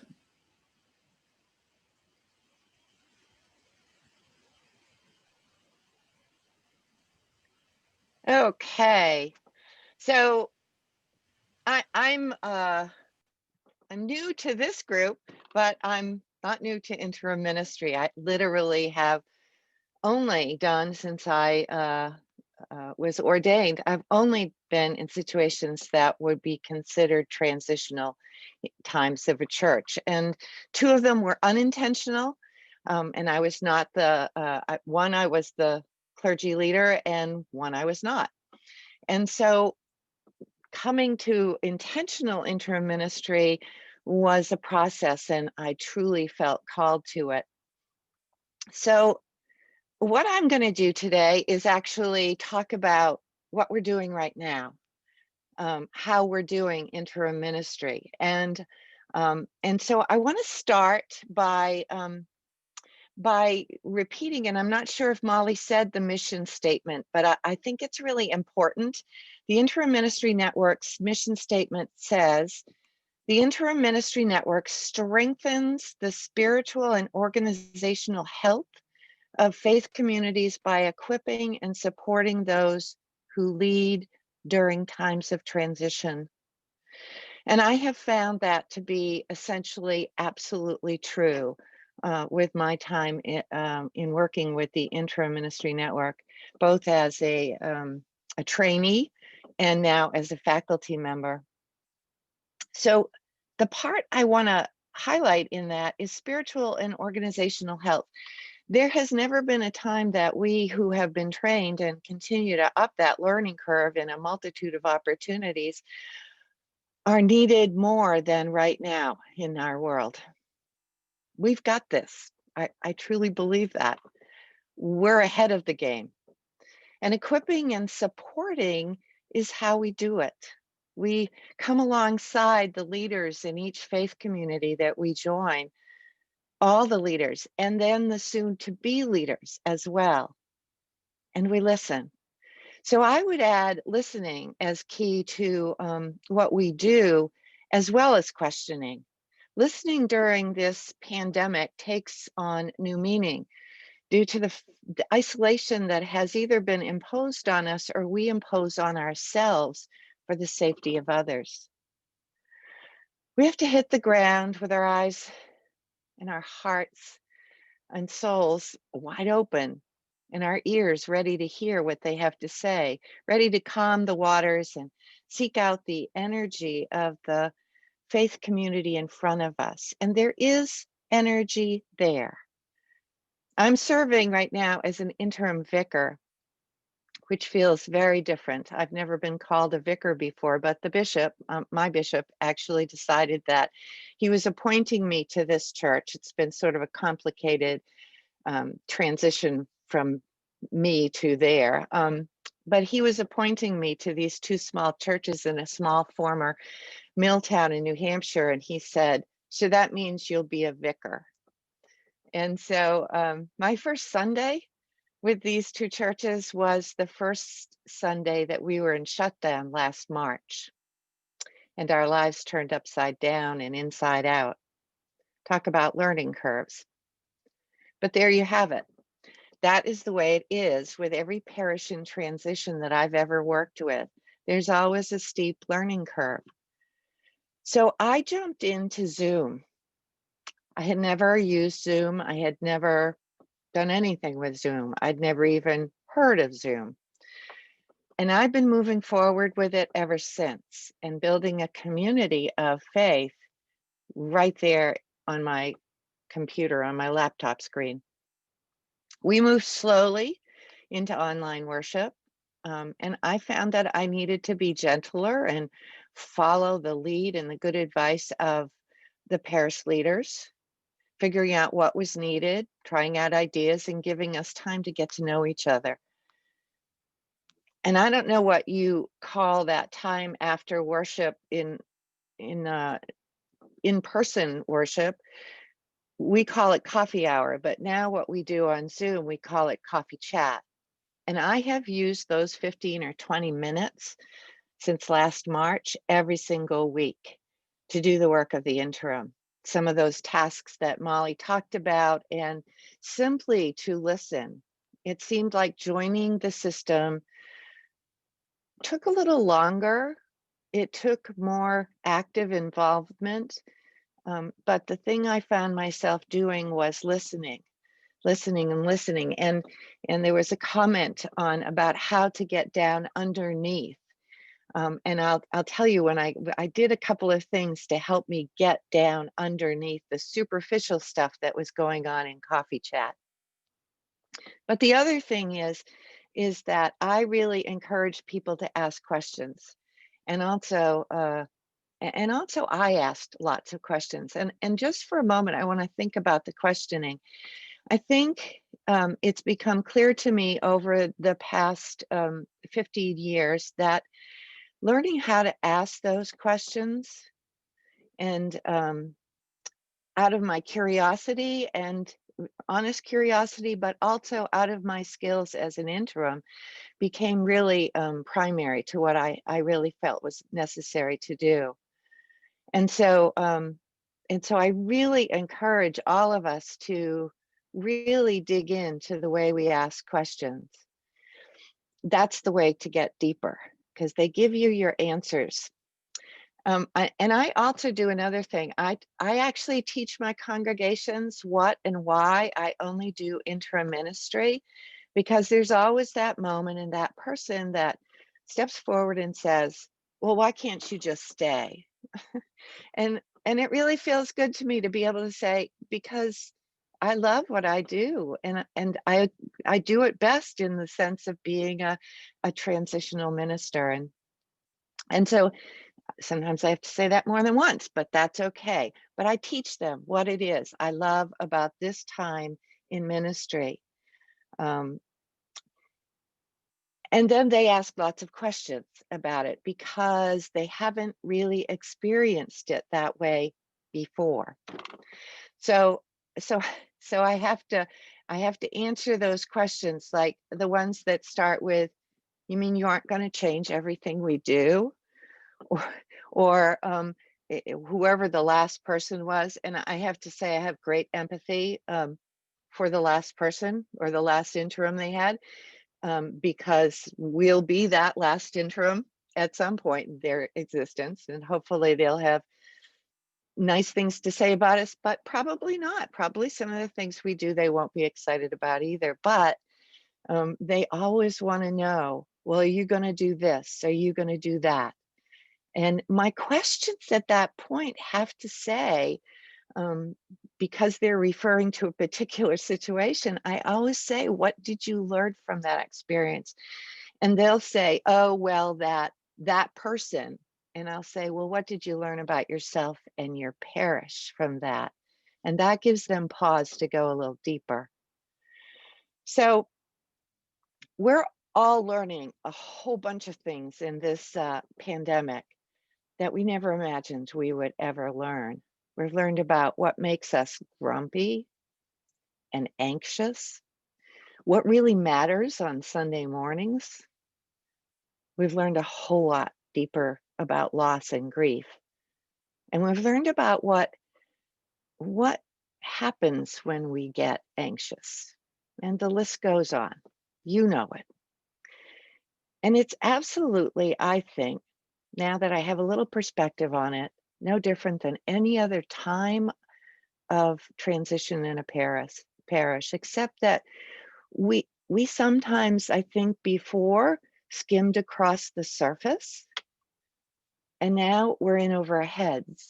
And so I actually think we are going deeper into what parishes are doing, how they're living into their faith, and they're listening with new ears and new eyes.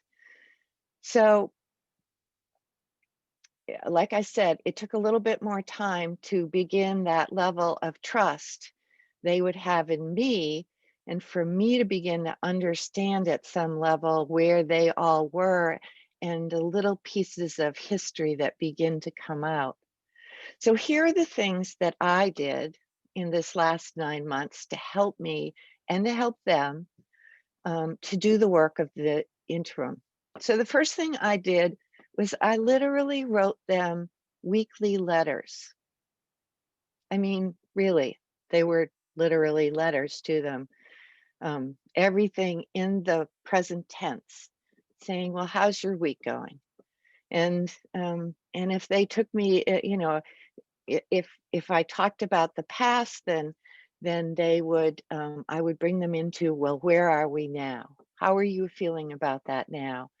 And I told them a little bit about myself and my family, because that was the only way they were going to get to know me. And these letters just became letters. And sometimes I would get emails back about them and connecting with them.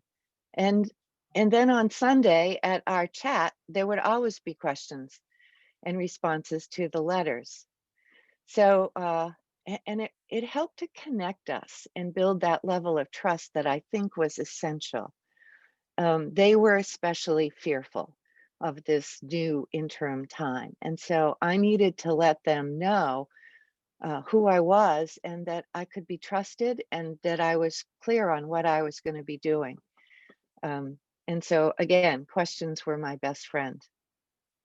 So the first thing I decided that besides doing worship on Zoom, which I truly see as a wonderful building of community,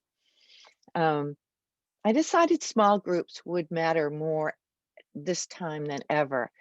They already had a Bible study. Now, remember, these are two small churches that had been slowly coming together, but they're both in the same town, small town, but they had not done a lot of things together. But their pastor for the previous 2 years had actually been trying to bring them more together. So they had a Bible study on Thursdays, and we still have a Bible study on Thursdays. And we're still making our way through the book of Acts 9 months later. Who knew there were going to be so many rabbit holes to go down? But that's part of the interim. I just let those rabbit holes happen. But we went down, and we went down almost all of them. And we began in that small group, the Bible study, we began the work of the interim. And I've learned to use every opportunity in our conversations to slip in points of reference that we can go back to, sort of like leaving bits of bread along the path behind us so that we can follow back and go, oh yeah, we talked about that.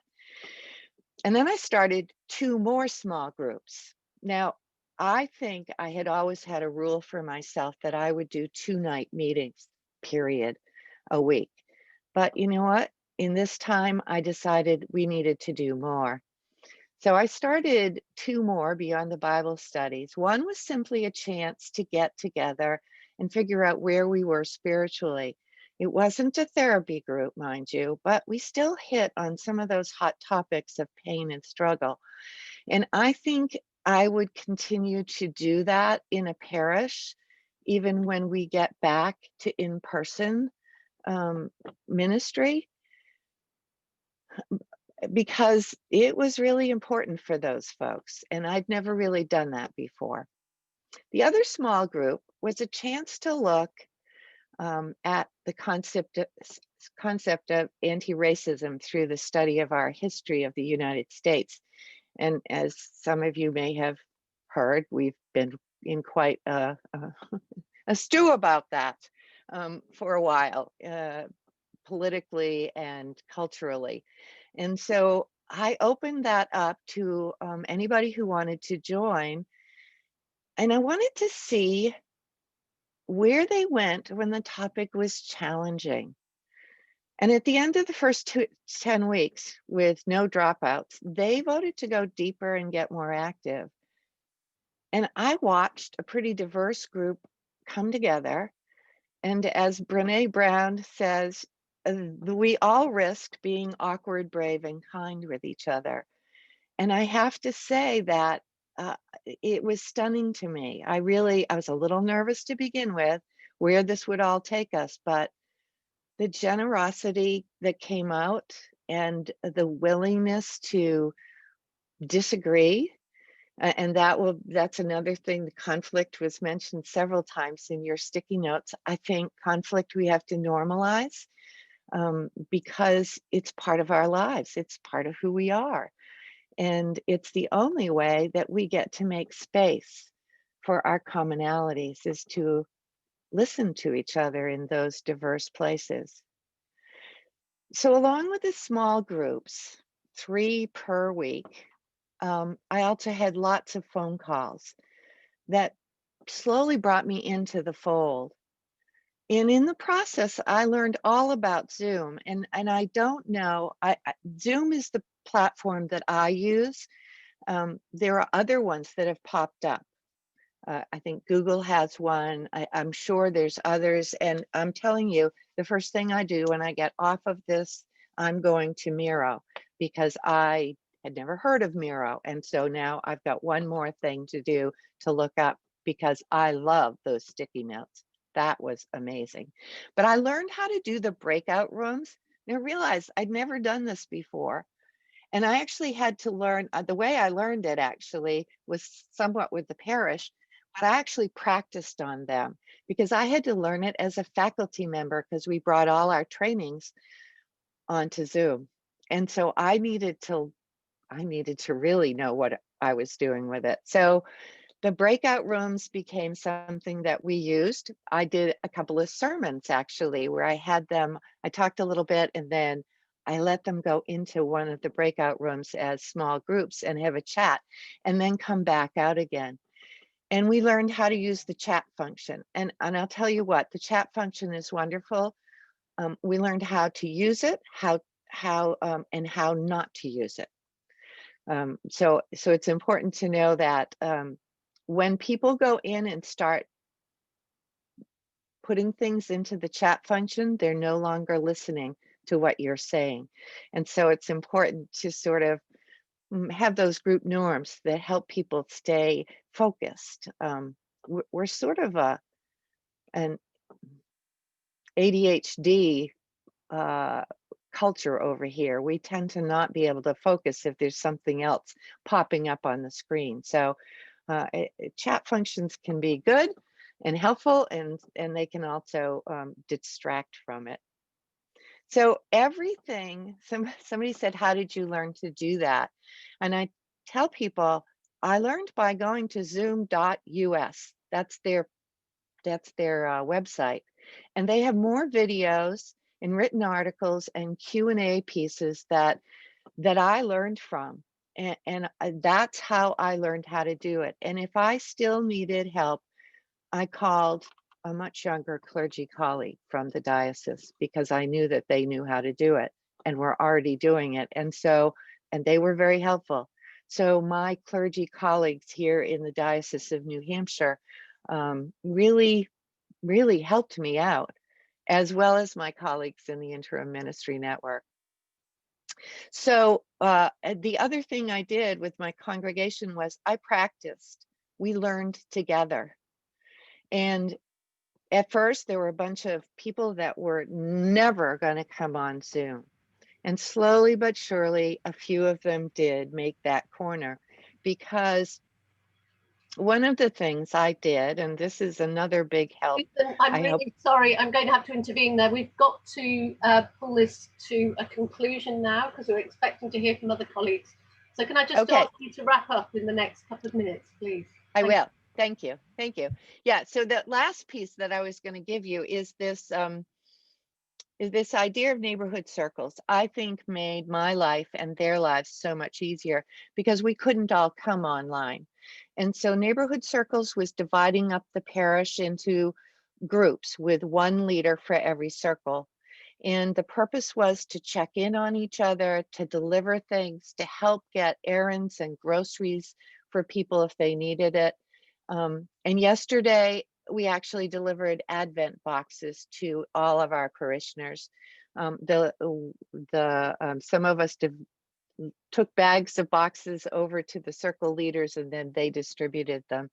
So it's all doable. And I have to say, I really do believe in this time. I'm still doing the work of the interim the way I always have.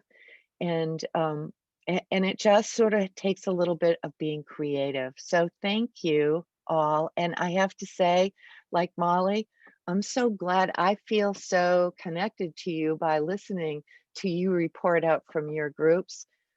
I heard all the things that we have wrestled with in your needs and your concerns. So go forward. Okay, Helen, it's back to you. Thank you, Susan, and thanks for wrapping up. I'm so sorry we could listen to you for a long time. Nope, that's okay. One of the things I've really learned from you all in recent weeks is your comment that the whole process of educating one another about interim ministry is still ongoing. Every generation, you're still learning together on what interim ministry is, and that was one of my big learnings from you. We're all still traveling this journey together, so thank you, and thank you for being there to encourage us, Molly for seeing where we are, and for Susan to seeing what is still possible and encouraging us in that direction. There's so many tools and tips that you've given us this afternoon. And now it is my really great privilege to be handing over now to Bishop Chris Goldsmith, who's the director of our national ministry team for the Church of England, and to Bishop Peter, our acting Bishop of Chelmsford, as well as the Bishop of Barking, the man of many hats, or mitres at the moment. I must say Bishop Peter has led and guided the development of our interim ministry work here in the Diocese of Chelmsford over the past 5 years. He's been a great encourager and an enabler. Thank you both for sparing the time in difficult times when I know you have so much on your plate to be with us today and to bring us your own thinking on interim ministry and the way forward from your own perspectives. Handing over to you, Bishop Chris. Thank you.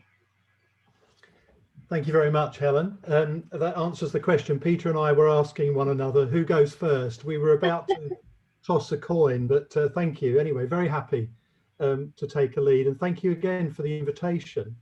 Helen and I spoke about interim ministry a little earlier this year because I've come into this role of the director of the national ministry team for about a year now, just over a year. And I'm very keen to understand and support all aspects of ministry across the Church of England. Prior to being in this role, so up until last year, I was the Bishop of St Germans in Truro Diocese down in Cornwall. And we had some very particular experience of interim ministry down there, which I will say a little bit about. But actually, in thinking about what I might say to you, I realised that I was about to start with saying I've never been an interim minister myself. And then I realised that's actually not true, because I was in the same boat that Peter is in right now of being acting diocesan. In my case, it went on for nearly 2 years, so you're not off the hook yet, Peter. But actually, that was an experience of interim ministry, although I probably wouldn't have used that language at the time. That's exactly what it was. And I recognise very much what we've just been hearing from Molly and Susan about the components of that role.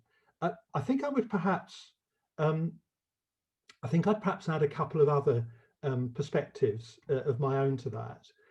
One of which was that a kind of a guiding light for me in trying to fulfil that role as an interim was to maintain momentum where there was momentum. And in particular, I guess I'd been kind of brought up with a presupposition that when a vicar or an incumbent leaves a parish, everything has to be frozen at that moment in time, and you're not allowed to fiddle with anything. It just has to carry on regardless. And as a result, particularly as those gaps between incumbents can be quite extended, actually that's just you lose any momentum that you might have had. It's paralyzing. You're not actually able and free to respond to what's happening around you. So I think that sense of actively maintaining the go forward that there was, that was one important thing. I think the other perspective would be, I thought of myself as serving the future. So in particular, preparing the ground for my successor. And without getting all John the Baptist on you, there was something about thinking, what are the things that can happen now that I can facilitate, which will enable the person coming into the role more permanently to really, well, both hit the ground running, but actually to have people around them who they can draw upon, a sense of forward motion that's been sustained, and so on. And those were the sort of guiding principles for me in that role, I think. And it was both liberating and exhausting, because there is a certain freedom in knowing this is not going on forever, and knowing that someone else will be stepping into this role. So there, if you're bold, that can give you freedom of action, I think. But there's also the sense that you're constantly thinking, what can I start now that I can have some confidence of having finished, or at least have got to a sustainable point before somebody else arrives. So that brought complexity, I would think. Often the uncertainty, certainly as you'll all know, the appointment processes in the Church of England are a mystery, that exceeds the complexity of the Trinity very often. And, you just can't know how long you're going to have to wait for that interim. How long's an interim is almost an impossible question, isn't it? So that adds, I think, a certain stress to the role as well. It's really quite hard to pace yourself because you're not quite sure how long am I having to pace myself for. So that's a little bit of my own reflection on that role. The thing where I would say I learned much more was through an initiative which you've actually had an insight into in your recent vision document, where Julian Briscoe in Truro Diocese has spoken about his role as a transition advisor. That's something that I started, and it grew out of what we realized was a systemic struggle of attracting gifted clergy to come and lead congregations in Cornwall. I mean, believe it or not, even though it's the most beautiful place in the world, sorry to our American friends and everyone else, but it was very difficult to find people that were willing and able to come and work with us. And so it was motivated initially, I think, by how can we help congregations to understand that they are in a buyer's market, and that they need to do a really good job of convincing people to come and lead them, because anybody who'd be, that they'd want to come and lead them will have a choice of going somewhere else. So it was a very pragmatic thing initially, I think, quite focused on how can we draw parishes together, because usually in that very rural setting, it was multiple churches needing to work together.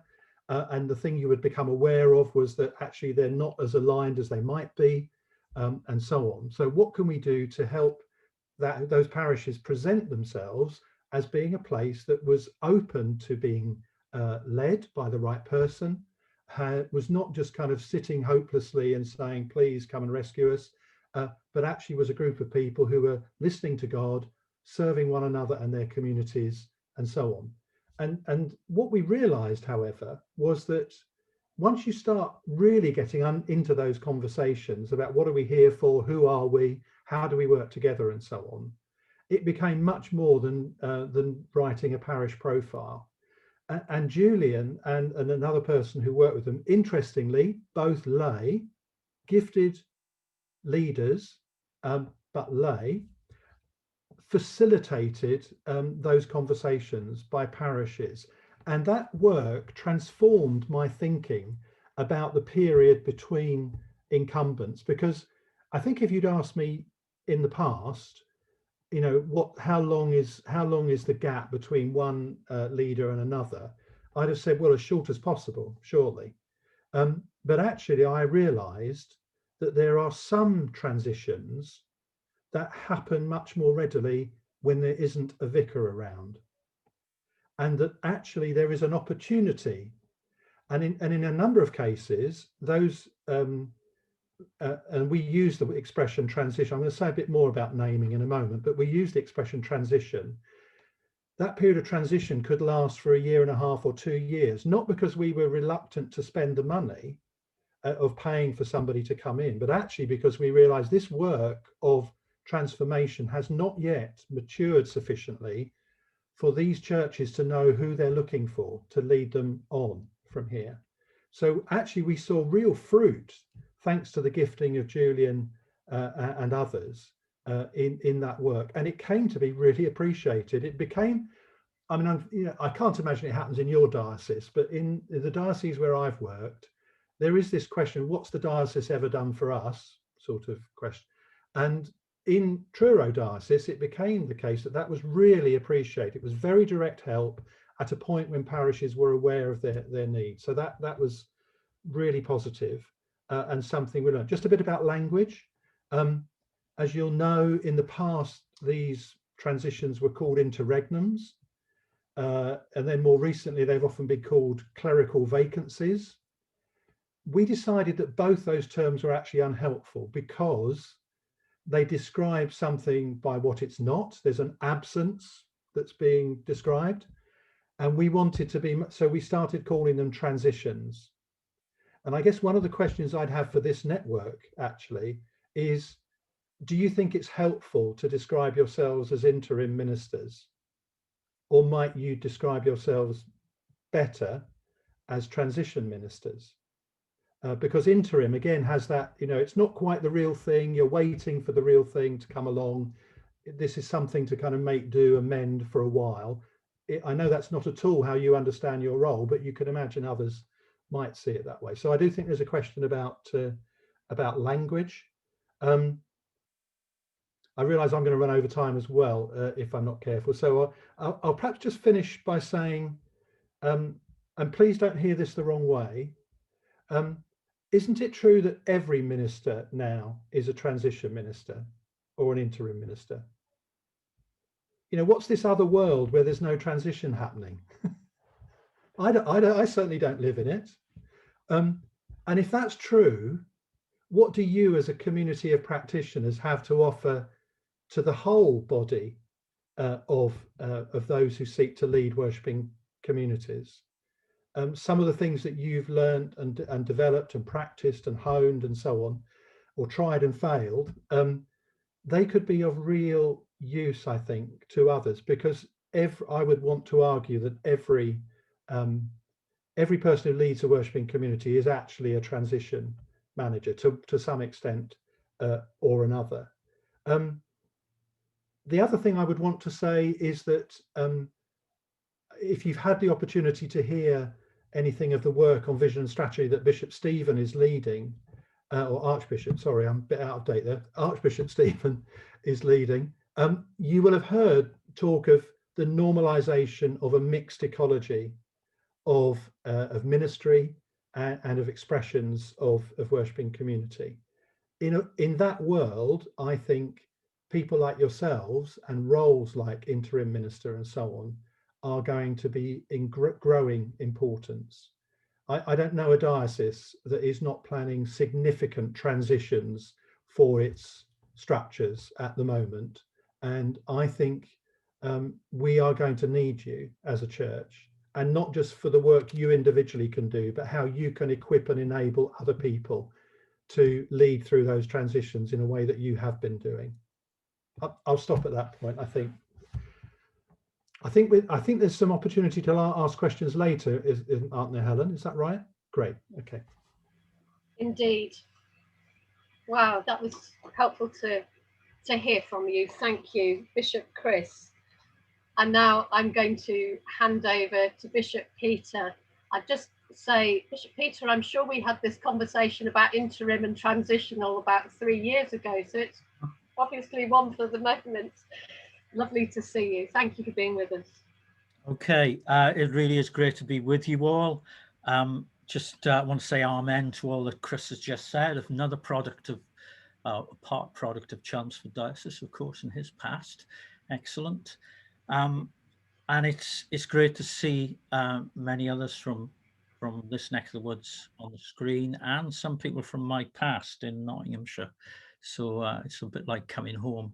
And even, Molly, I was in Nashville just over a year ago, which I loved, especially the music, but that's another story. Okay, so first of all, huge thanks to Helen for putting this together. It's been an absolute privilege to work with her for the last 5 years on transitional or interim ministry. I agree, transitional ministry might be the better term in the diocese. Basically, although she said I have oversight of it, I've sort of stood back and she makes it happen. So I've watched in awe and wonder. She's a force in the diocese and a force in the land. Helen, thank you so much. I too look back at my past now and see interim and transitional ministry frequently in the posts I've held over the last 30 odd years in the Church of England. My second parish particularly was a resurrection job, and that was totally transitional. So what I want to do, and especially if the technology works, I'm going to try and share my screen. Can I do that? I hope so.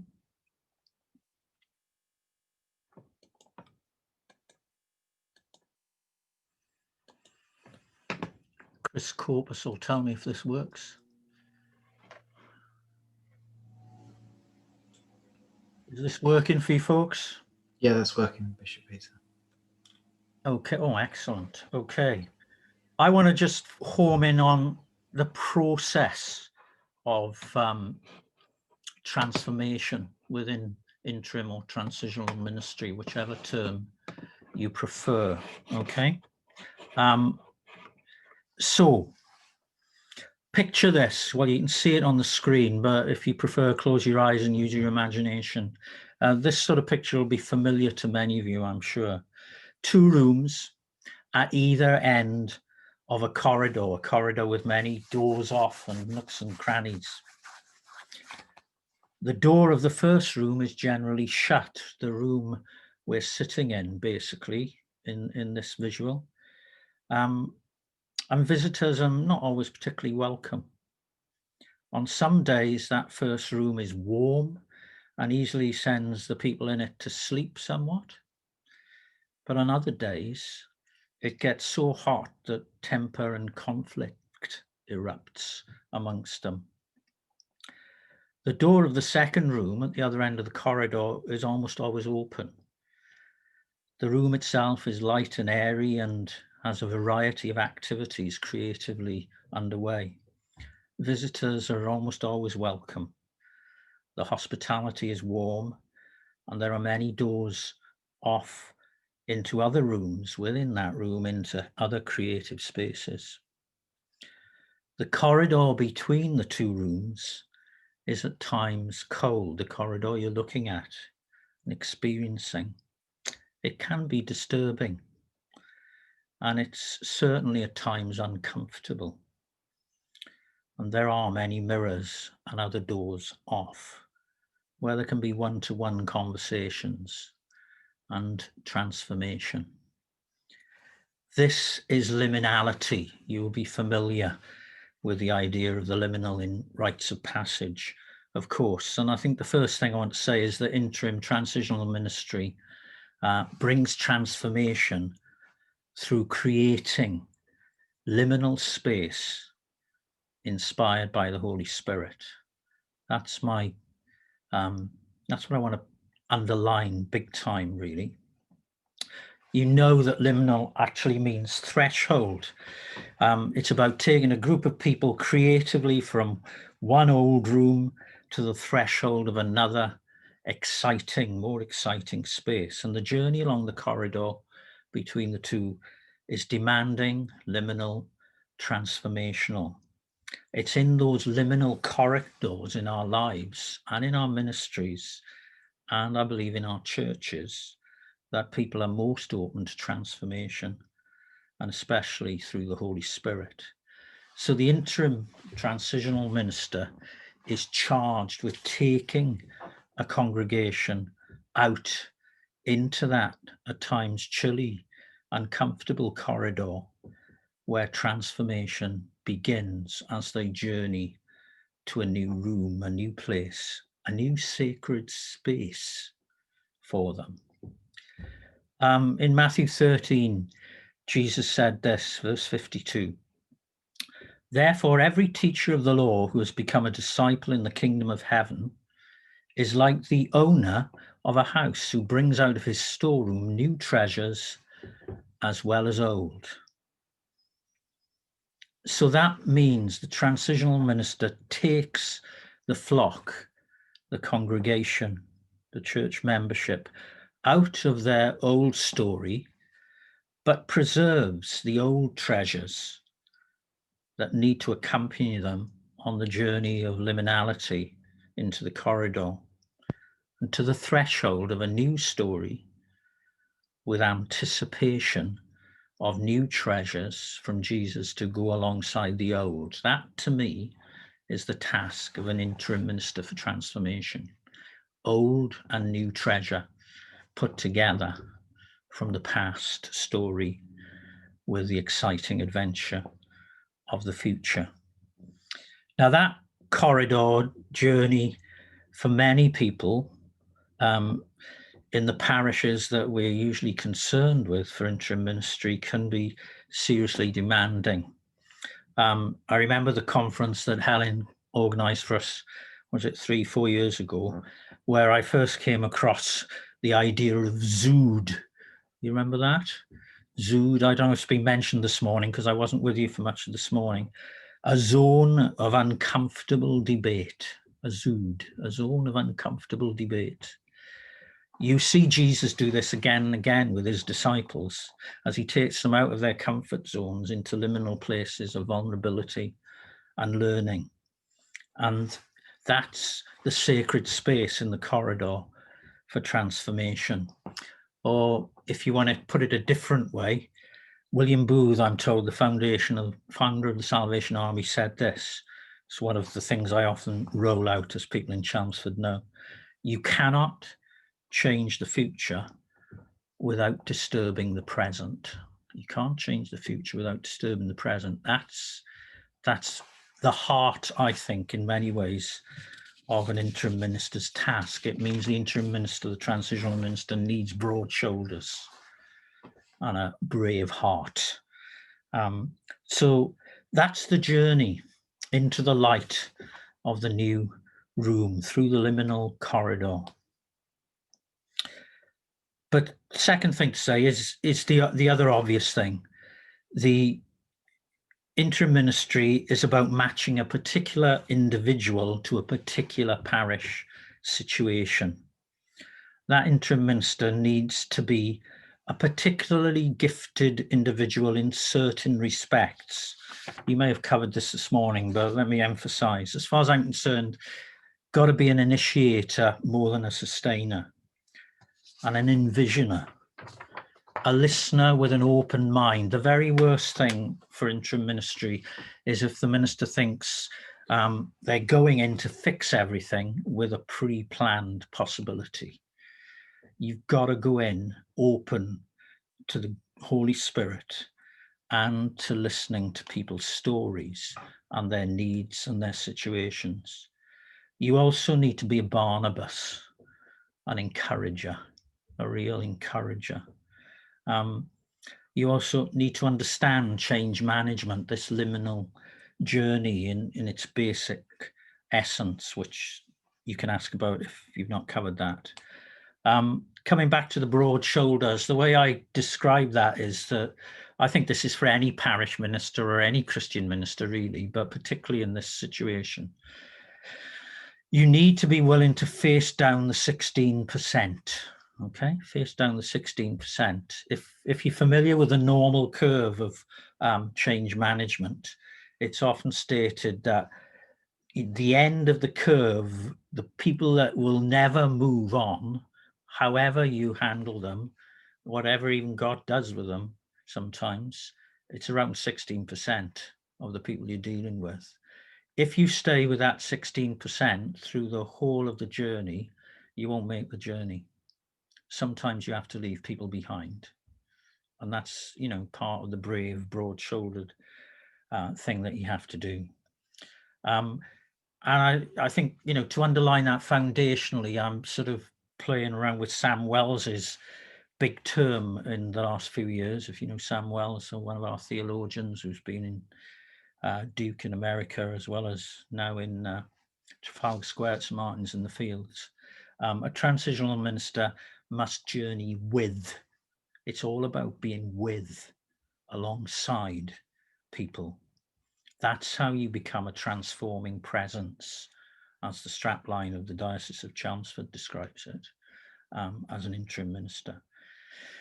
So that's the person, the interim, the transitional person.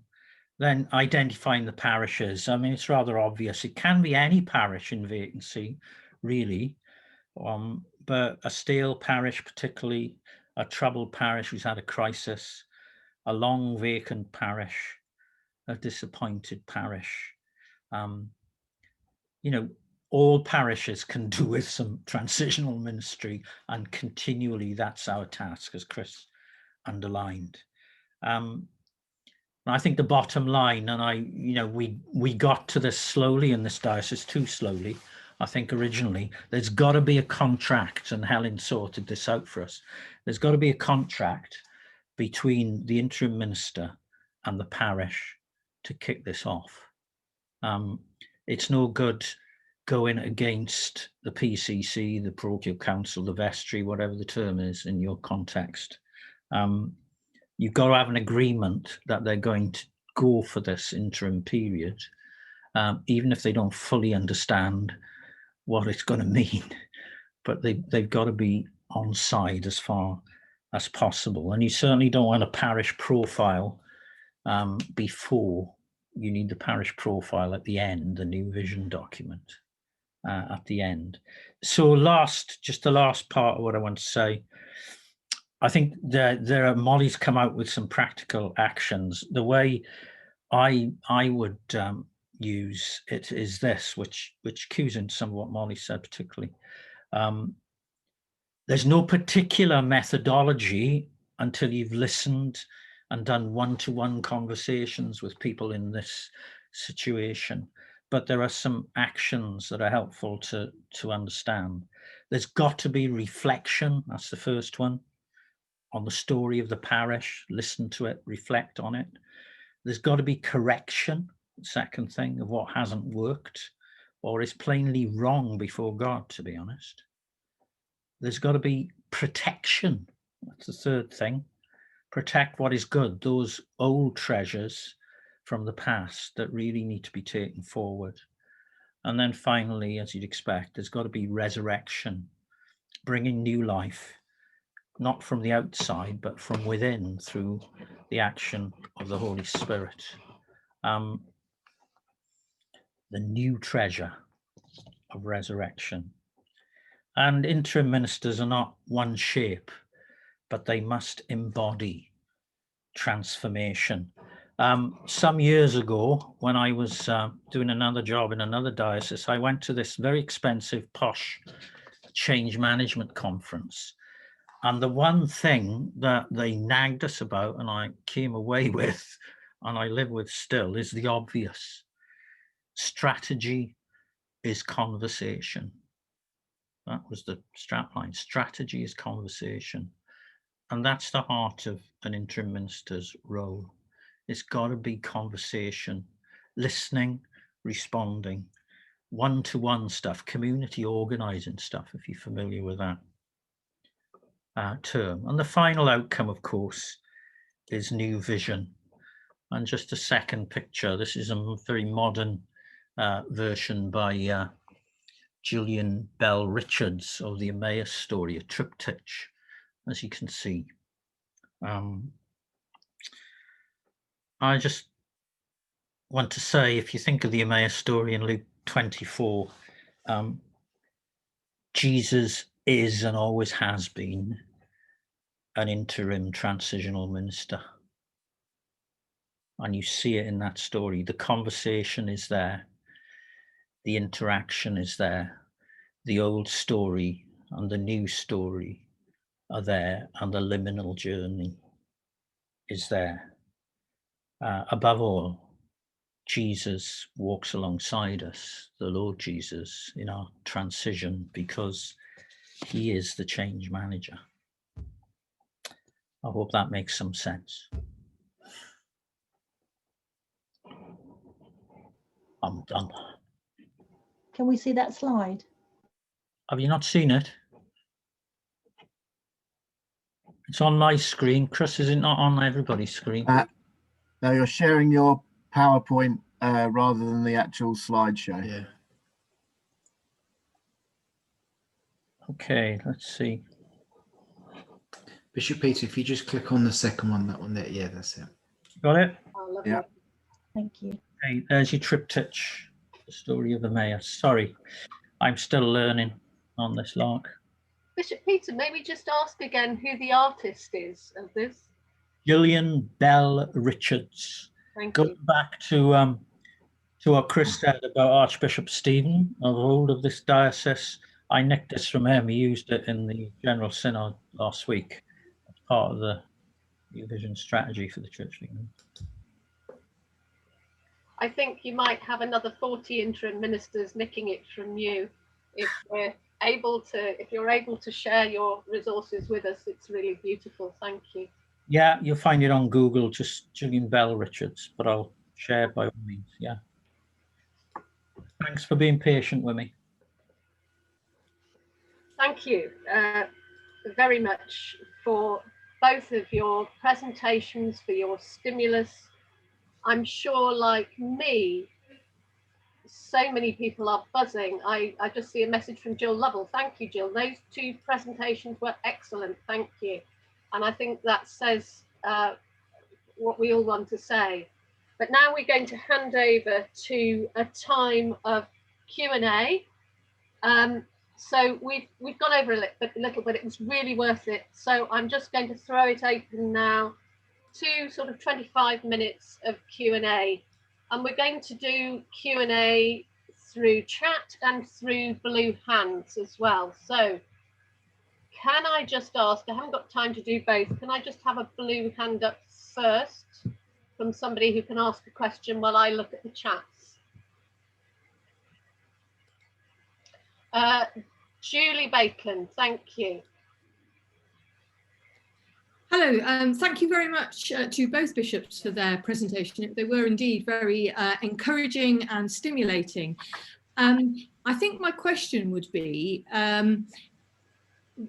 if you'll pardon the expression, so what? How does what you have said translate into how interim ministers can be expect to be deployed and supported and encouraged and utilised across the church nationally, because we recognise that this is a very heterogeneous calling. There's lots of difference in it, and my sense is that possibly this is not something where there's universal support or indeed understanding of this calling and this ministry. So yeah, that's my question. So what comes next?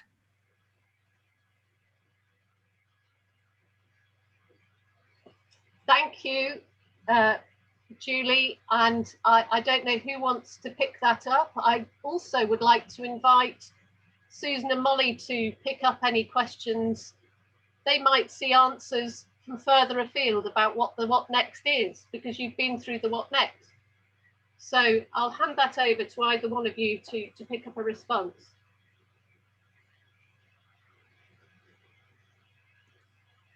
Am I allowed to respond, Helen? Yes, of course. Thank Okay. you, Peter. Just a little bit of a story. It's part of the response. 5-6 years ago, as I arrived in this diocese, we were advertising for interim ministers. We didn't pull it off. We never got anybody to come and move from somewhere else outside East London and Essex, or from even within, because, you know, it is a risky business and you're putting your sort of self up and your family up for, you know, a risky adventure. We didn't pull any of that off. So what we've done since is try to identify the right people internally, whether they're stipendiary incumbents, self-supporting or retired. One brilliant retired interim minister that we have, he retired some years back, but is a pure transforming presence, whatever he does. We identified them and have tried to use them in the areas in which they live. And you know, I won't embarrass them, but there are some of them from the Diocese of Chelmsford on this call at the moment. And if they're in a particular location, we can move them around without moving them into the parish. You know, the geography is limited, but if you can identify, say, one interim minister, transitional minister in every archdeaconry, or every deanery, or every couple of deaneries, that's the way we've done it, not perfectly, but we've done it geographically, and then looked to deploy those people in the right places at the right time. And God seems to have put the places and the people together, thankfully, in most cases. Helen, if I might build on that a little. This to me connects with a question that I've got, which is, to what extent is interim ministry, as it were, a lifelong calling, and to what extent is it a here and now calling? So I've not yet met many people whose entire clerical career is a succession of transition ministry roles. And so there's some, now maybe that's my failure of imagination or of paying attention, but I think more often it's something that people do sometimes. And I think the example of retired clergy, you have a greater freedom perhaps to respond to more immediate need, is interesting. I do think, quite frankly, there's not going to be many vacancies at all in the Church of England where what's being envisaged for the future is not significantly different to what has been the case up until now. I think transition is now the norm for every setting. And I think part of the response, therefore, is getting your stories out, because there are some dioceses where that thinking around and the value of interim ministry has been recognised and appreciated, but there are other places where so far it isn't. And I think some of that is about you finding ways to tell your stories. That's one of my particular interests of connecting with you as a network, to see how I might facilitate some of that in the right settings. But essentially, you need to help senior leadership teams in dioceses consider the option of a transition minister more often, particularly if they've not done it before. And it'll be people like you and the work that you've done that convinces them to give it a go.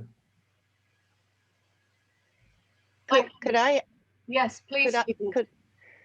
So one of the things I think in terms of being, I am an intentional interim minister. That's all I've ever done.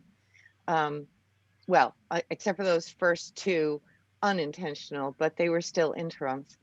And the way that I have come to understand the viability, I've worked not only in my diocese where I'm canonically resident, but I also have worked in 2 other dioceses. And what helps me to be able to do that is that in the contracting period, I actually negotiate for time a couple of months after the interim ends, where my health insurance, actually before I was on our Medicare care, where my health insurance is paid for 2 months, and then also that I get paid for 2 months, because that gives me time to find another position. And recognizing that towards the end of the interim period, you have the opportunity to begin to look for your next interim and get word out to the diocese and the transitional officers that you're available now. And so I think that that's one of the ways that you get people to move around. In one diocese, in one interim, I just rented a little tiny apartment, and they paid for the majority of that apartment for me to stay in. The other 2 had rectories, and so I simply lived in the rectory. And so what will happen is that I have one room in our home in New Hampshire where we would keep the things that would go with us when we would leave to go to a place farther away from our home that I couldn't drive from. And so that's the way our life was. We changed locations about every 2 years for a while. So right now I'm back home, luckily, but it could be another move out there. Who knows? Thank you, Susan. I'd like to answer that too. Yes, sure, Molly. I have been doing interim ministry work since 1998. I have served in 5 different dioceses, and I have learned each diocese in the US is quite different in their understanding of interim ministry and how it lives itself out. So one of my learnings was it was really important to understand in each diocese how the bishop and his staff expected the interim minister to function, and what kind of support I would get from diocesan staff. And so that's, and each one has been quite different. I've been from rural parish to inner city urban parish, all kinds of settings. And that has, I've also, prior to 1998, done other types of ministry. So, but I have chosen this, and it has felt right to me, and I really felt that it was God's calling to me to do this kind of work. The other comment I wanted to make in reference to what Bishop Chris said earlier about the name. First, I think it's important to choose the name and everybody use the same name. I love the name transition minister. What happened to us in the US, just as we were realizing that transition was a really good word to use, the National Church made the change of deployment officers now are called transition ministers. We are not deployment officers, so we couldn't use that language. And I think that Bishop Peter also referenced the importance of getting the name and liking the word transition. So I think for you all to find what works for you and then agree to it, and everyone throughout the Church of England use the same language will be really helpful.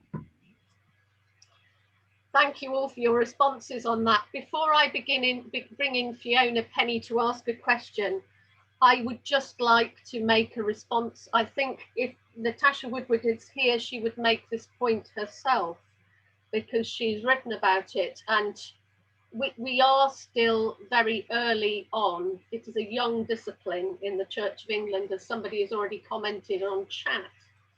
And we haven't got the economies of scale at this stage to be able to have that security of employment and to have enough of an economy of interim work for interim ministers to move between posts, knowing that there will be something else. So we do have to, it's come up today.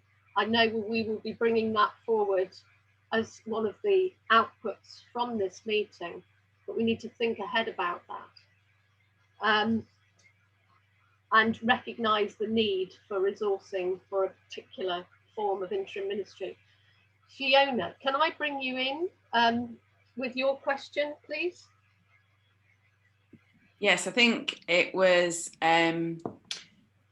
during our small group, I think it was Andy said that one of the things that he was hearing was that it was often the story is, and our thinking is about going to the next minister. And my question would be, is what does a roadmap look like as we have a reduction in resource? And how does transitional interim speak into that? Because we must, I don't know, Archbishop, forgotten his name. I don't know anything about his new vision and the changes and everything, but I think the experiences of lots of transitional interim ministers may well help in that mapping of that roadmap. But I would like to hear from the higher echelons there as how they see interim ministry speaking into that roadmap as we go into reduction in resource.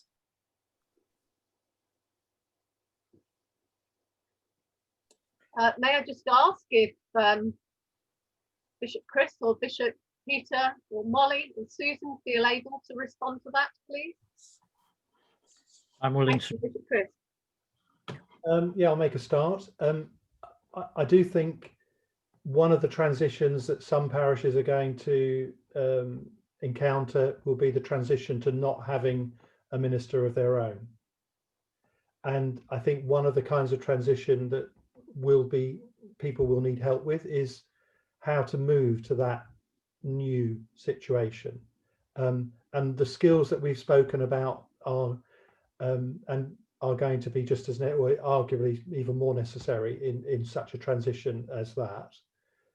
And I think ending well is something that eludes most of us, but is really important. I think it either hinders what might come next, or it can enable whatever that next resurrection might be. So I would certainly argue that helping parishes to end well, and Bill Bridges was mentioned earlier on, and if you're familiar with his work, a lot of that actually came out of grief, the processing of grief and so on. And I think the parallels there are very real for many of our worshipping communities as well. Thank you. Bishop Peter.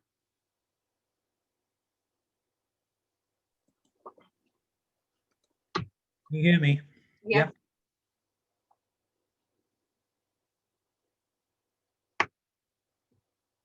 Sorry, Bishop Peter, you've muted yourself. Okay. Following that up, we're on a journey in handling reduced deployment in this diocese, as is well known, as many other dioceses are in England. I think it's important when you sign a parish up to interim transitional ministry that you don't give any false expectations of the outcome for a start. If you know from the start there is no stipendiary or even any clergy leader in view at the end of the time, it needs to be clear from the beginning. That is one thing that needs to be clear. But that doesn't mean to say you don't have the transitional journey. Of course you must, even more so. And it could be that, you know, one of our first transitional ministers here was lay, was a lay couple, in fact. We did pay them, but, you know, sometimes as you've heard, we've used retired clergy who didn't wish to be paid.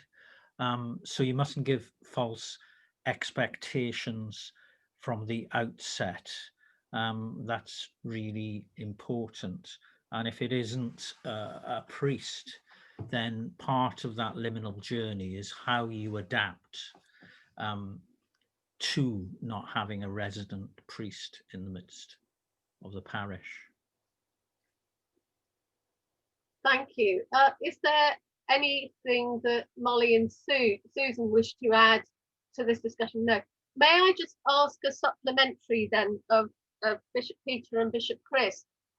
I was just curious to understand how much is interim ministry really known about, or transitional ministry, however you want to call it, really known about and talked about within the Church of England at your level, and what can we be doing to raise awareness there and really help people understand what a gift for this present time interim and transitional ministry is? Okay. I mean, we've preached the gospel of transitional ministry here through Helen in particular. And I think it is relatively well known now in the three areas of this diocese, which are all very different. As Stephen Cottle used to say, the mighty diocese of Chelmsford is the most urban, the most rural, and the most coastal in the Church of England. So we've got everything. And we have used interim ministers in all those sorts of contexts.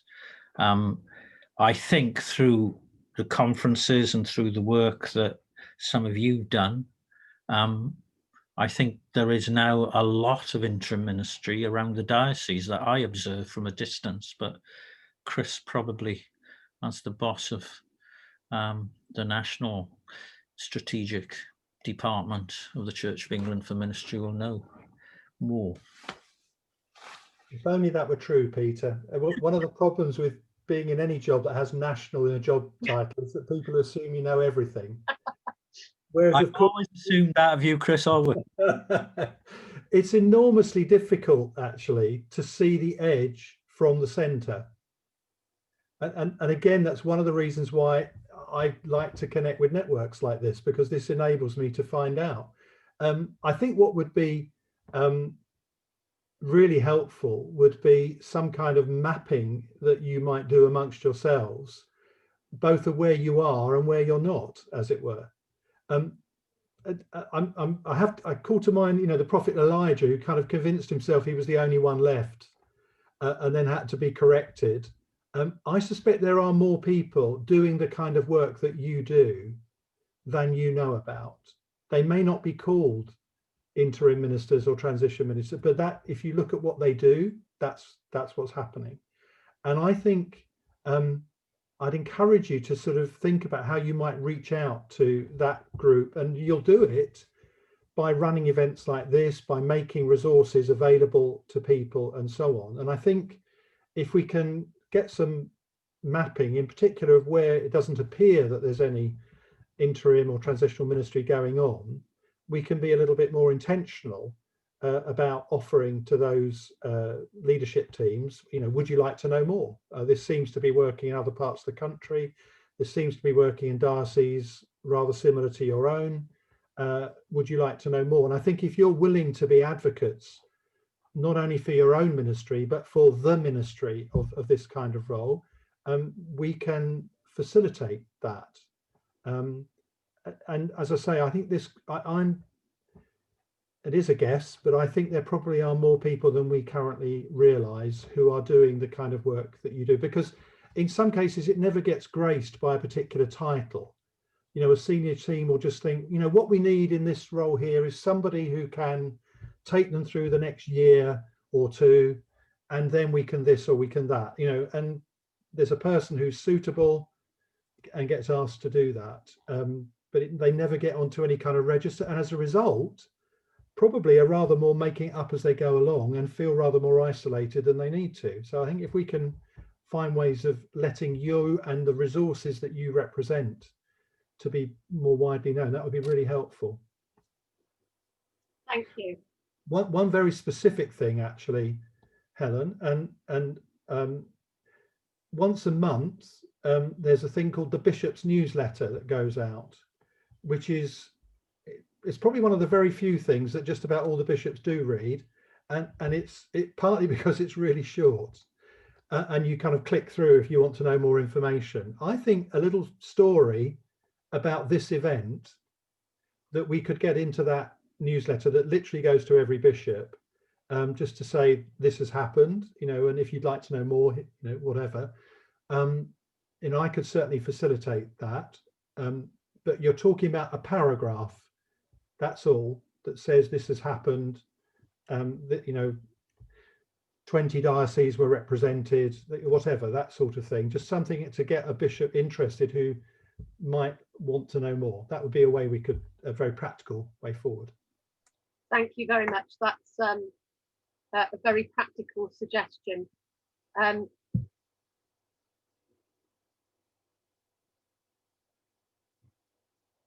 Thank you. I can't see any more questions coming through at the moment on the chat, unless I'm missing anything.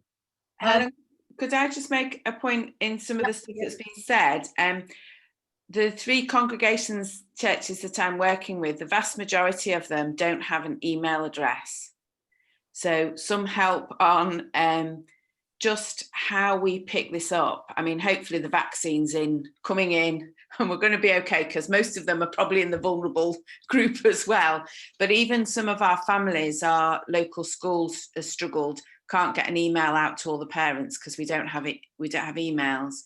But it's just a little plea for a heads up that some of us haven't been able to Zoom and we've tried to do things like have our own YouTube channel, but I'm not sure how effective that is, and that you can feel quite down when you're in that situation and everyone else is zooming off into the future and you're pastoring people who are in the past.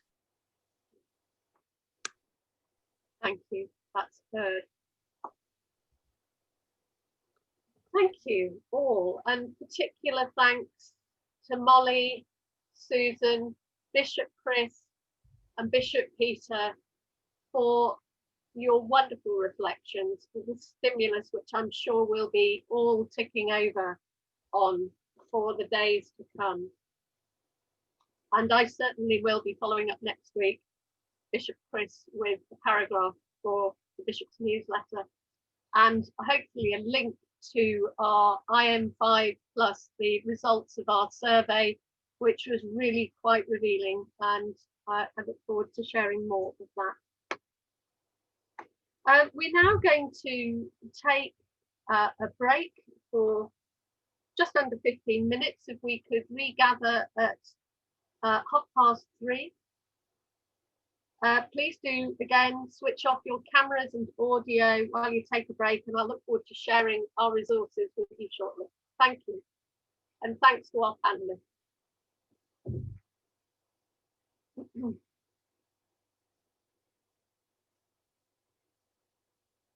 All of you again. Just to give you a little bit of a heads up on what's coming next, I will be sending out some materials and also an evaluation response to all those that have been here today. I'd be very grateful if you could give us a bit of feedback on how this has been for you. Before we go any further, I do want just to thank again all our group leaders. You know where you are. I'd like to thank our presenters again for just being here with us and sharing their journey. And also, I'd like to thank somebody who's been behind the scenes but working very hard all day for us and in the weeks leading up to, James. Thank you very much for all you've been doing behind the scenes. Let's just give James a wave of thanks. Thank you, James. Before we come to our time of prayer, I'd just like to share with you some of the work that I've been preparing, not on my own, I have to say, over the past 6 months. And first of all, I'd like to share with you, James, can we just have that screen up again, please, which you had before? A wonderful bit of work by the typographic designer, Eugenie Dodds, who's been working with us on the materials that we're producing. And here you see, she's come up with a logo for the work that we're doing in Interim Ministry. I love it. I don't know what you think, but I just think it's fantastic. It says everything that it needs to do about growth and change. And so I'm very grateful to you, Jenny, for thinking about that and coming up with something so appropriate. The work I've been doing over the past few months is really a distillation of the past 5 years of our work on interim ministry in Chelmsford and beyond into some resource materials, which I hope will really help interim ministers and those who work with interim ministers and support them to learn more about interim ministry and how to make this work really effective in whatever setting it is used. We are going to be sharing these materials with you in the form of a source book in the next week or so. I'm just going to give you a sneak preview. I'm just going to share my screen, God willing.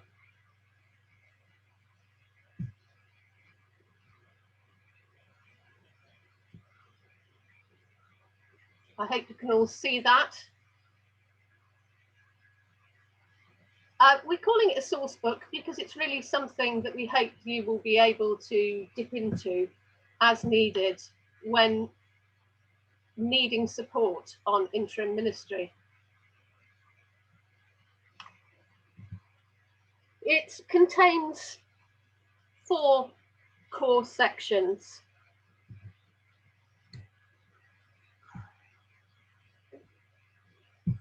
Trying to work my own screen here.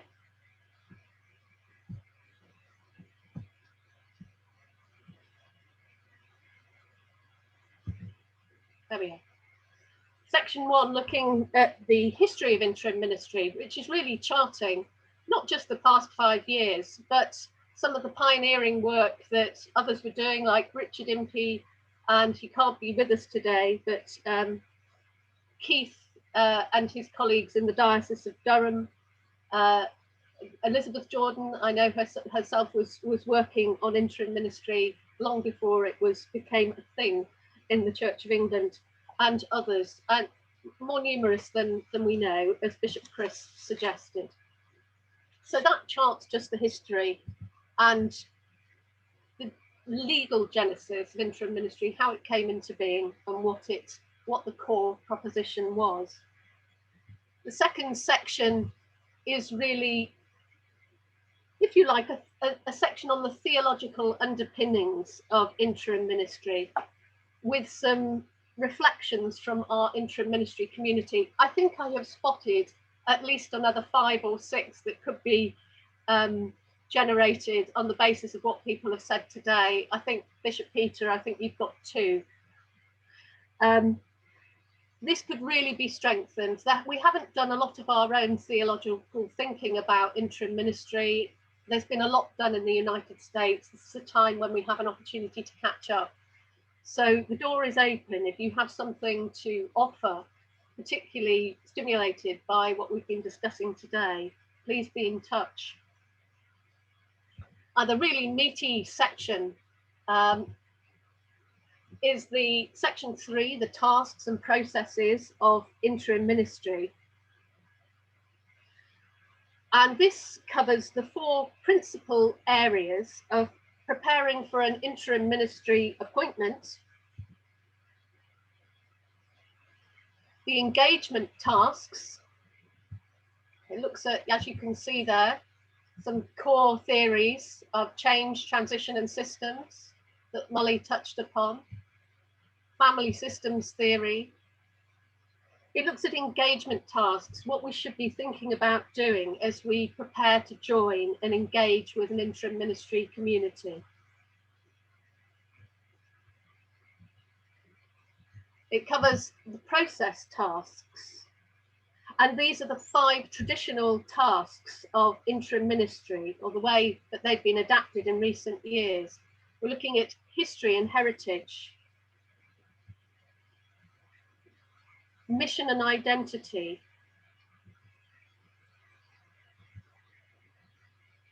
the whole process of leadership and lay leadership,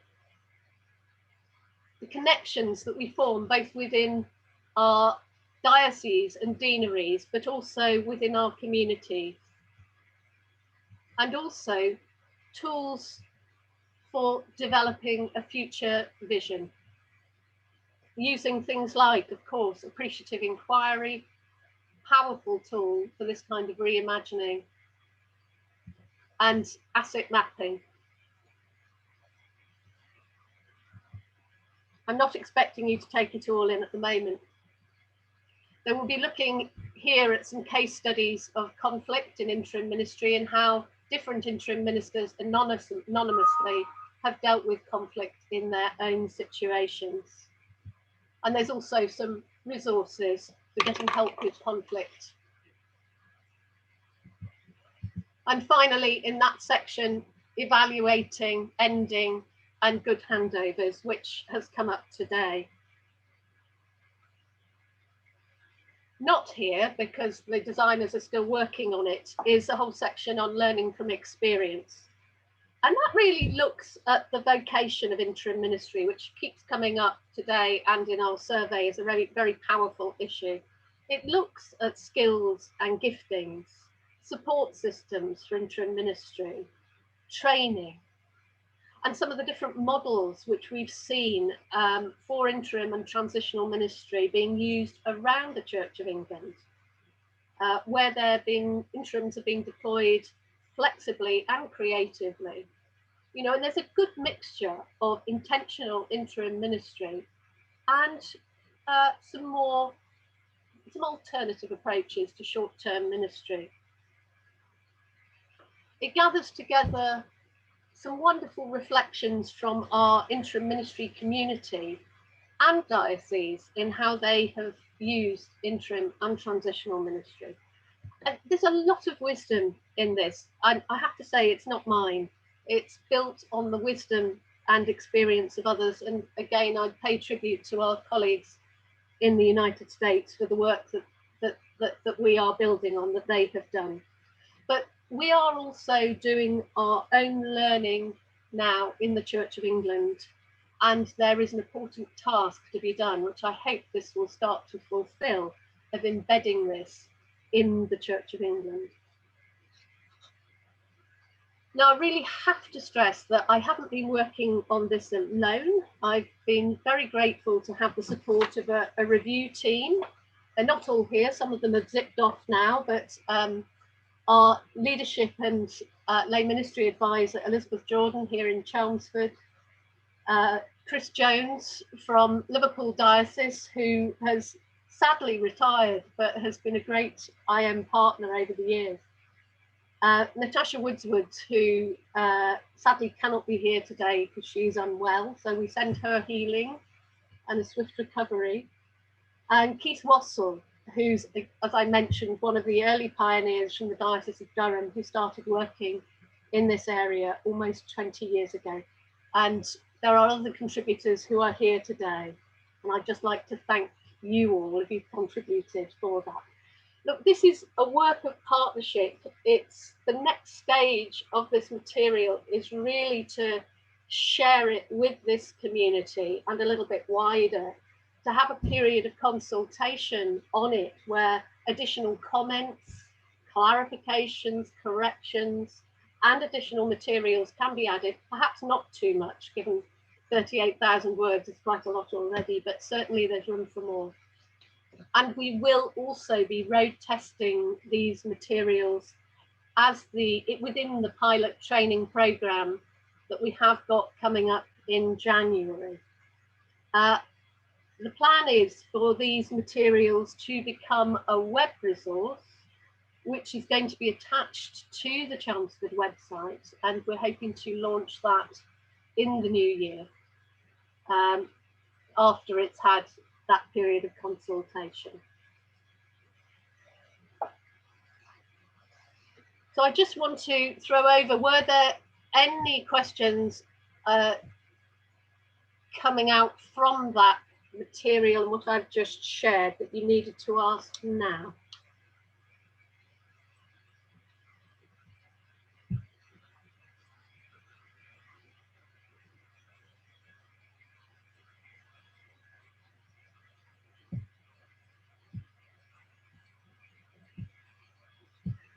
Doesn't look like it. I'm sure you're all questioned out by now, and I can't see anything coming up on the chat. And James, unless I'm missing anything.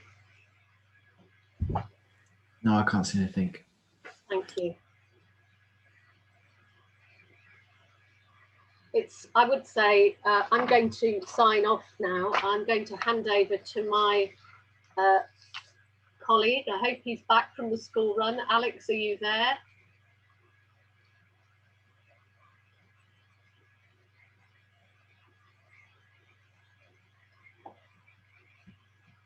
Yes, I'm here. Alex, lovely. Fresh back from the school run. Well done. Thank you for being back. I'm sure there's many people in the same situation. And Alex is going to lead us through our final reflection with a sigh. Thank you.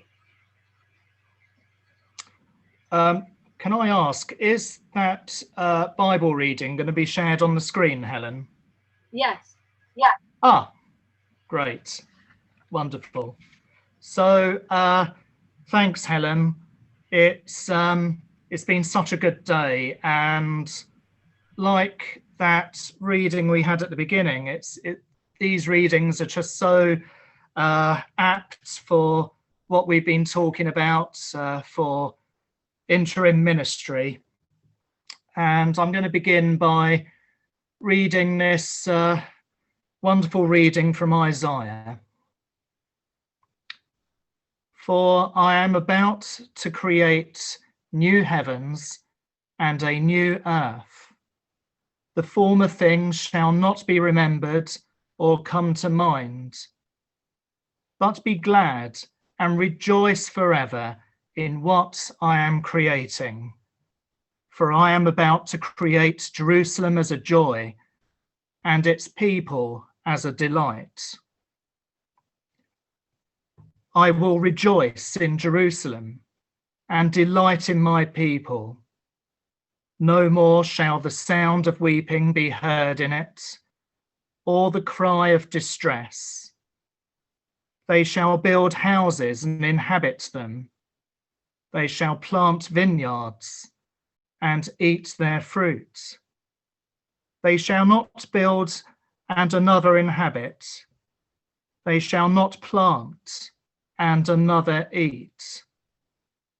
For like the days of a tree shall the days of my people be, and my chosen shall long enjoy the work of their hands.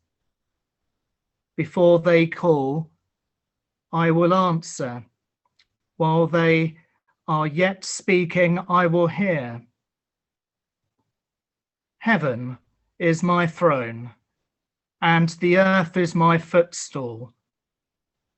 What is the house that you would build for me? And what is my resting place?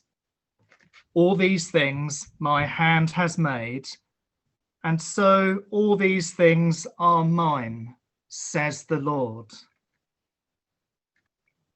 This reading, this vision from Isaiah is so apt and it's so timely for so many reasons. We have a vision of a God who creates, a God who makes all things new, so wonderfully so that old hurts and suffering are forgotten. And the past is transformed. It's transformed into a time of peace and stability, but a time of growth as well. And we have that wonderful image of families who once again are able to plant and then enjoy the fruits of their labor. And there is a new closeness to God, a God whose dwelling place is not confined to heaven alone, but is in all times and all places. This is a God who cannot be contained, but a God who is with us in the heavenly and the earthly. And that whole reading is about transformation and transition. So much of that reading will speak into what we have been talking about today. So, as we spend a few moments to reflect, I wonder if there is a part of that reading, maybe it's a word or a phrase, or maybe it's a reading of as a whole. I wonder what speaks to you. I'm going to ask that we keep a bit of silence now to hold on to that.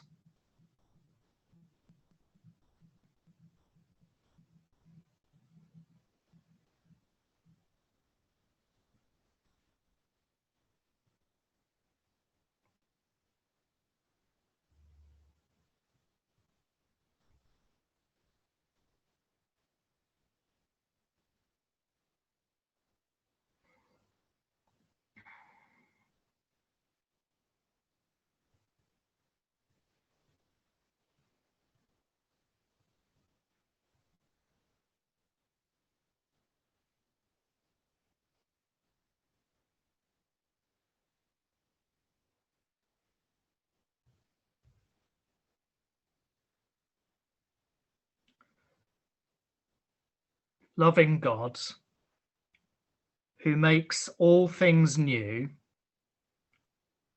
we thank you for this day, for all the hard work that's gone into it, for the fruits that have come out of good conversations, for the insights, and for each other. We give you thanks that you call us to be in particular places at particular times.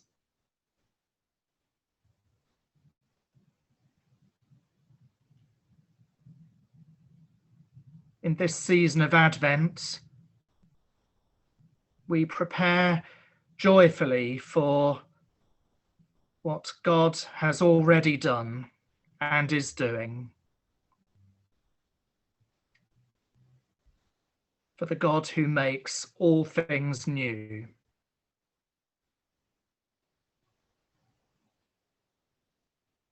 And I finish with a collect for this day. Almighty God, as your kingdom dawns, turn us from the darkness of sin to the light of holiness, that we may be ready to meet you in our Lord and Saviour, Jesus Christ. Amen.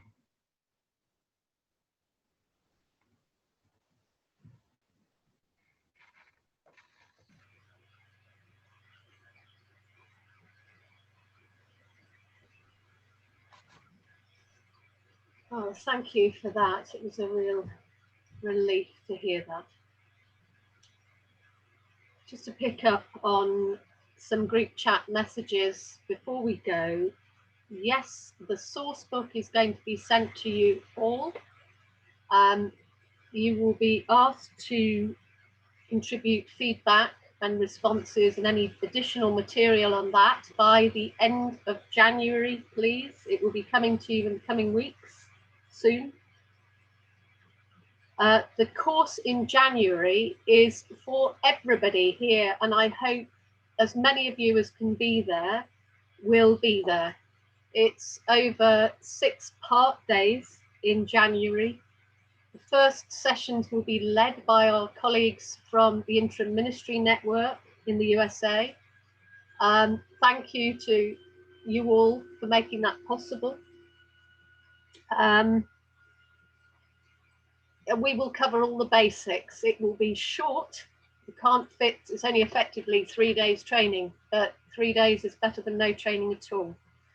So we need to look at that, how the material works and what we need for the future in terms of training, but we need to bolt onto that to make it fit for purpose. And I would also say that we will be having group learning and group reflection as a regular discipline in that training course. So this is, I hope, the beginning of mentoring groups beginning to emerge around the Church of England that can really help and support each other for the future. In the next week or so, I hope to produce some short outputs from this conference that you will be able to share as advocates for interim ministry or transitional ministry. We've got to stick with the language of the legislation at the moment, interim ministry, in your diocese, and also to go out on the bishop's briefing. I think I've said more than enough today, so I'm pleased and privileged to hand over to Bishop Peter to bless us. Thank you. Helen, it's been said several times already, but we can't hear and receive God's blessing without blessing you for blessing us totally today. Anybody who's organised a conference of this nature in live circumstances, never mind electronic digital circumstances, knows what energy and effort and wisdom has to go into it and bringing a team together. Once again, as you did those years ago at Highley, you just excelled in putting this together for us with your team. So thank you so much. And I add my thanks to Chris, unseen in the background, who, as always, was away with the media electronic stuff for us. Thank you, Chris. And Helen, you're in our thoughts and our prayers as you continue your journey, health-wise and ministry-wise.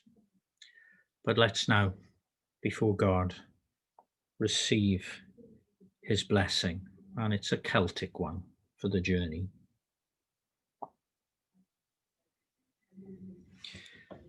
May the road rise to meet you.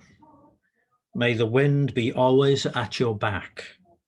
May the sun shine warm upon your face, and the rain fall softly on your fields and your journeys and your parishes. Until we meet again, may God hold you, hold us in the hollow of his hand.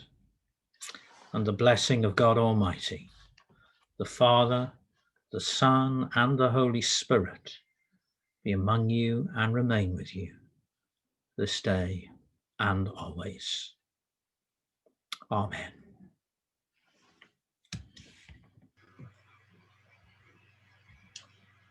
Go well, travel well, be well. Thank you. God bless all. Thank you. Thank you. Thanks, everybody. Thank you.